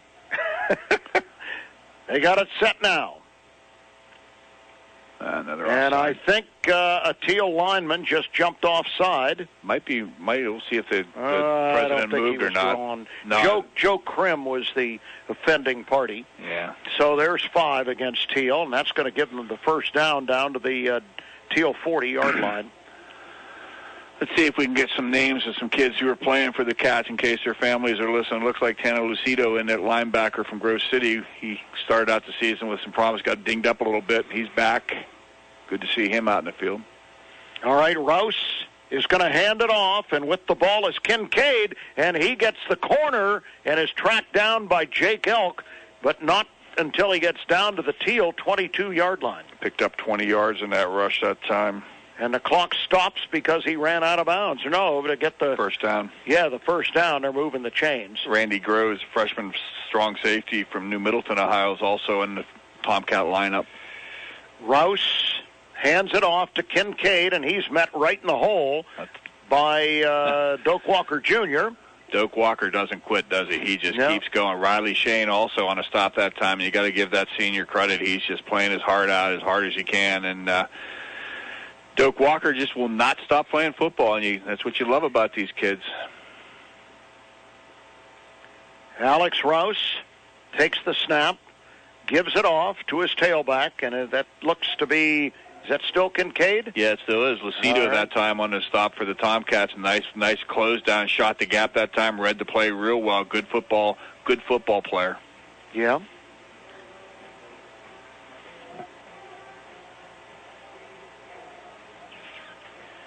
Rouse repositions on 3rd and 7 from the Thiel 19-yard line. Takes the snap, goes back, throws, diving catch down at the 15, and making that a very neat catch. It looked like that was Colin Jones, the H-back. It sure looks like. And he's been the kicker all day, hasn't he? Mm-mm. No, different Blake Davis is 17. Different kid. Blake David is 17, the kicker. Okay. It's hard to see with these black jerseys. It sure is. Alex Rouse, 4th down and about timeout. 3 yards, is going to call a timeout, and we will take a timeout on 790 WPIC. Thiel College would like to thank the following businesses for being generous supporters of Tomcat football and Thiel College athletics. McElhaney Brothers, Inc., general contractors, providing premier residential and commercial remodeling in Grove City, Hermitage, and Greenville. Call 724-638-7056 to discuss custom renovations. The Thiel College Blue Gold Club, proudly supporting Thiel College athletic programs since 1990. Thiel College is proud to include these fine local businesses among its list of partners. For more detail about Thiel College, log on to thiel.edu. I'm Kurt Reiser, head football coach. Follow the Thiel Tomcats right here on News Talk 790 WPIC. Hugh Ringer and Don Auchenbaugh back at Cameron Stadium in Washington. 65-28 in favor of W&J. And they are in the red zone, the Presidents are, at the 15-yard line, 4th down and 3. Quarterback Alex Rouse going to throw the pass, and it's dropped. Nice. Good job, Tomcat. Richard Proper had pretty good coverage, but the intended receiver, Kyle Peterson, could not hold on to the ball. Could not hold off. Tomcats take over on downs. 5:44 left, trailing 65-28. See if we can get a drive going, maybe eat up some of this clock. See who's going to play quarterback coming in. Cats are going to have the ball on their own 15.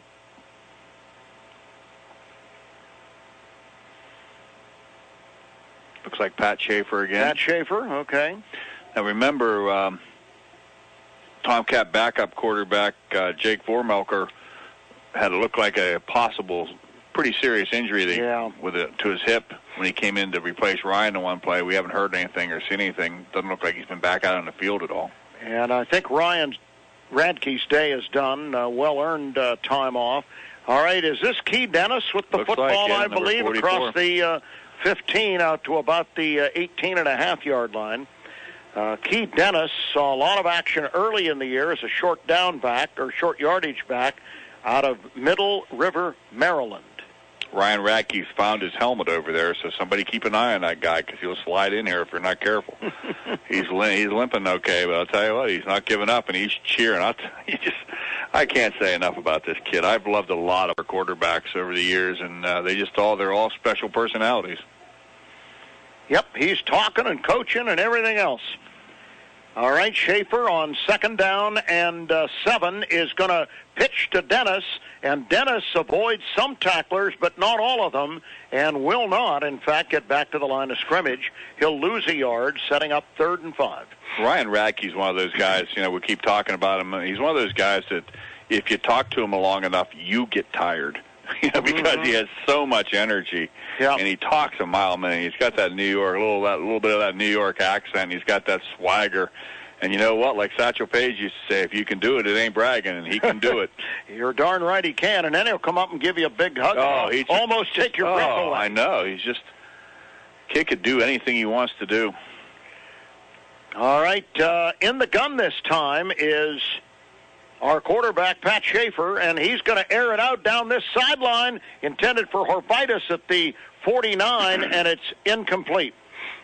Yeah, that's just a case of not having enough work timing-wise to get that connection. And Alex was running the wheel route, if you will, and Pat got just a little bit too much air under the ball, and that comes from not having the reps, I guess. But we really haven't thrown a long ball real well for a lot of reasons in the this season. So looks like the Tomcats will punt it away again. They're going to kick the ball from deep in their own territory. Dylan Squires standing inside the 5-yard line. And it looks like the deep man is Daniel Liss, and it's a high kick that's going to come down at about the 42 and take a Tomcat roll across midfield to about the 48-yard line. That's a nice little kick. Yeah, with the roll, it wasn't bad at all. Mm-hmm. So it'll be 1st and 10 for W&J with 3:56 remaining in the ball game from their own 48. Look at the Presidents are going to bring in another quarterback, Matt Heslin. Sophomore quarterback from Fort Cherry High School in McDonald, Pennsylvania. Mm-hmm. The Fort Cherry Pits, I don't know. Who's a graduate, a very famous graduate of Fort Cherry in the NFL? I have no idea. Well, I'll let you ruminate on that. Oh, I can ruminate all day. You're not going to get it? Nope. And you know him well. All right, the give straight ahead is to the tailback Kincaid, and he might get a half yard. We'll give him 1, 2nd and 9. You don't know who played at Fort Cherry. He coached at the University of Pittsburgh, and now he has one of the undefeated teams, coaching one of the undefeated teams in the NFL. All right, here comes Kincaid circling the left end. He's across the 50, the 45, the 40, and out of bounds here on the near side of the field. And it looks like he has a first down at the Tomcat 39-yard line. Who is it? Have you heard of Marvin Lewis? Really? Marvin Lewis, former Pitt coach, Fort Cherry High School. Wow, there you go. Yes. Now, don't ask me how I remembered that. Well, we established at the halftime interview you're brilliant. All right. Yeah, right. Well, no, you got that memory that matches mine, and I have a tremendous trivial knowledge because I just basically didn't date much when I was a kid. Justin Fickless, a sophomore running back, is now in the football game, and he gets the handoff for a half yard, 2nd and 9. Clock runs to 2:50 remaining. The sun is still out down here in Little Washington, as they call it. All right, here is the quarterback, Heslin, running, and the Cats chase him down at about the 34 over on the far side, and see who might have been in on that tackle. That would have been number 33, Tanner Lucido. Okay, Mr. Lucido out of Grove City High School. One of the Eagles. Looks like another running back coming in for WJ. They're rotating him in on every play now. Trevor Morrow. Heslin gives to Morrow. Morrow has positive yardage across the 30 to the 28-yard line and very close to a first down, and looks like he has it. As we get to the 2-minute mark in the football game, clock stopped to move the chains. Again, a reminder, 1 o'clock, Next Saturday, battle for the Mercer County Cup, Thiel, Grove City. Even though the records are not good, that might get the blood flowing a little bit. Here's the give to the tailback, and that is, looks like Austin Kemp is in the game, a freshman back out of Thomas Jefferson. Well, I'll tell you one thing, Mike Sirianni's been able to look deep down his depth chart. Yes, he has. Tell you what, folks, another reason to come out next Saturday and watch the Tomcats is it is senior day, and we've got a half dozen seniors who really deserve your support for the work and hard work they've done all this in these 4 years. Matt Heslin hands off and running that football straight ahead was Vickless. Coming up under a minute to go in the game, see if we can get this thing over and head back up 79. Austin Kemp is back in at running back now for quarterback Matt Heslin as the clock runs to 50 seconds remaining. So let the play clock run down. Heslin is not in any hurry. There's 12 seconds on the play clock, and finally he gets the handoff, and he gives it off to Vickless, who gets a couple more down to the 15-yard line. And it looks like Stephen Kuzic made that tackle for Thiel. The clock runs to the 36-second mark, and that is definitely, unequivocally going to do it. We managed to get ourselves a 3-hour and 7-minute Division III college football game here today. You know what, 65-28, but I'll tell you what, it was a lot more entertaining than it sounds. Well, we tried to make it that, Mr. Auchenbaugh, but the Cats will still be disappointed, understandably. Oh, yeah. The final score, we'll wrap it up quickly for you here in a few minutes. W&J 65, Thiel 28 on News Talk 790 WPIC. Thiel College would like to thank the following businesses for being generous supporters of Tomcat football and Thiel College athletics. McElhaney Brothers, Inc., general contractors, providing premier residential and commercial remodeling in Grove City, Hermitage, and Greenville. Call 724-638-7056 to discuss custom renovations. The Thiel College Blue Gold Club, proudly supporting Thiel College athletic programs since 1990. Thiel College is proud to include these fine local businesses among its list of partners. For more detail about Thiel College, log on to thiel.edu.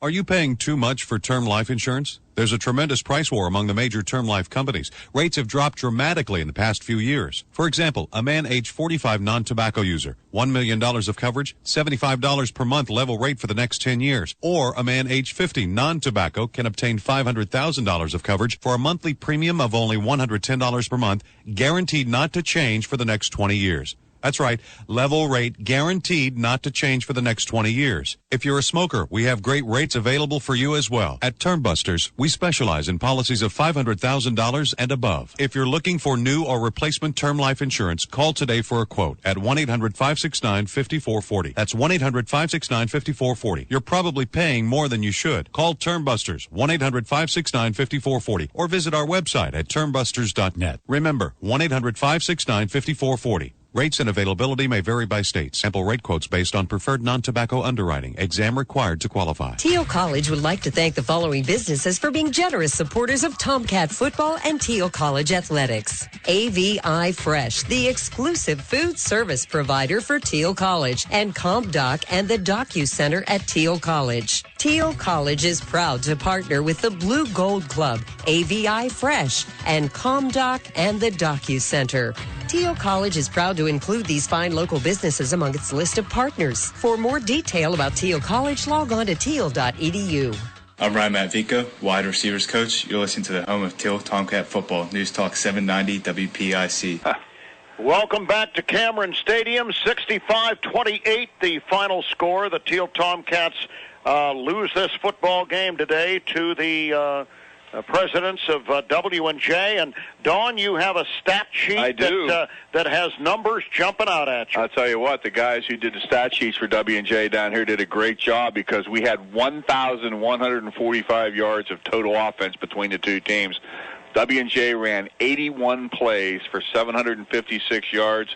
The Thiel Tomcats ran 77 plays, 158 plays. No wonder it took 4 hours to play. 389 yards total offense. I'll tell you what, though, Ryan Radke, the hero of the game for the Cats, 149 yards rushing, 223 yards. That's 372 yards total offense out of 389. That's pretty disproportionate, I guess. Radke, 15 of 34 for 223, 1 touchdown. Alex Servaitis had a great day, 5 catches for 63. Ronnie Howard, the senior, 4 catches for 95 yards. 51-yard catch was his longest.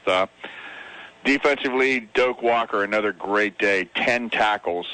Jake Elk, quietly, compared to the last couple of weeks, has still ended up with 8 tackles. On the W&J side, Ryan Ruffing, 132 yards. Pete Coughlin, 20 of 24.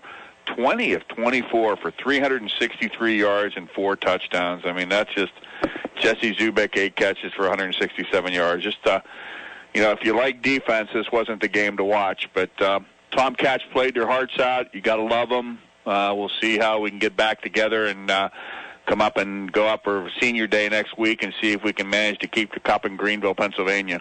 Well, you're going to have the 1-8 Thiel College Tomcats and the 0-9 Wolverines of Grove City battling for the 34th edition of the Mercer County Cup. Westminster was beating Grove City fourth quarter 45-0, so it's safe to assume the Wolverines lost that ball game. And, hey, tough day for Thiel, a few injuries.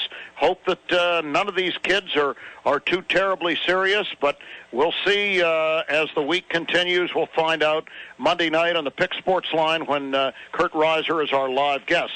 By the way, if you missed the battle for the championship in the PAC, at least the winner today clinched at least a tie for the title, but it looks like once again it'll be Thomas Moore's crown to wear as they went to Cleveland and beat Case Western Reserve in a thriller today, 36 to 32. Surprise. Yeah. Some people we want to thank, Ed. Ed Topolewski. We want to thank him, the sports information director back at Thiel, for doing all the great things for us, and his assistant, Cyril Parham, assistant sports information director. Dawn, I really want to thank you for your expert analysis today. It was a long day, but I don't want to say enjoyable. But you know what? We love Thiel. We love the Tomcats. We love this coaching staff. We love all these kids. You just do what you can do. We knew we're a young team. And I'd like to thank my halftime guest. That was probably one of the best halftimes we've had in a long, long time. Probably one of the more interesting guests. Well, I kind of liked him, yeah. Our thanks to Kurt Reiser, head coach at Thiel. What a great person he is. What a great class act and an ambassador for the college, and great to work with these kids and always cooperating with us. Same's true of Jack Leipheimer, soon to be retired athletic director at Thiel, doing great things for us. We want to thank Sean King, the sports information director here at W&J, and all of his staff. They gave us great food, great accommodations, and I want to say, that I think a lot of Mike Sirianni, the head coach here at W&J, had a chance to talk to him today. He listens to our broadcast. He does. He's a fan of Hugh Ringers. And he is a class act, and I wish you could have seen him. Yep. He waited for Ryan Radke. He said some special things, I'm sure, to the young man, as he did to Ronnie Howard and a couple of the other Thiel players who were key players. And, he didn't have to do that, but Mike Sirianni is a class guy, and he's a winner in every sense of the word. We want to thank Aaron Byro for doing a great job at the studio. Didn't know we were going to have you today. You're usually a night owl, but you're here in the afternoon running the 747 at 2030 Pine Hollow Boulevard in Hermitage. Thanks to sports director, sales manager Bob Greenberg for everything he does. And we'll be back to join you again in the 34th battle for the Mercer County Cup next Saturday afternoon. Kickoff will be at 1 o'clock. We'll take the air at 12:30. Thiel and Grove City from Alumni Stadium. So until then, speaking for my color analyst, Don Achenbaugh, this is Hugh Ringer saying good afternoon from Cameron Stadium in Washington. The final score, Washington and Jefferson, 65, and the Thiel Tomcats, 28. And you heard it on your source for the Tomcats all season long, News Talk 790 WPIC. Good afternoon.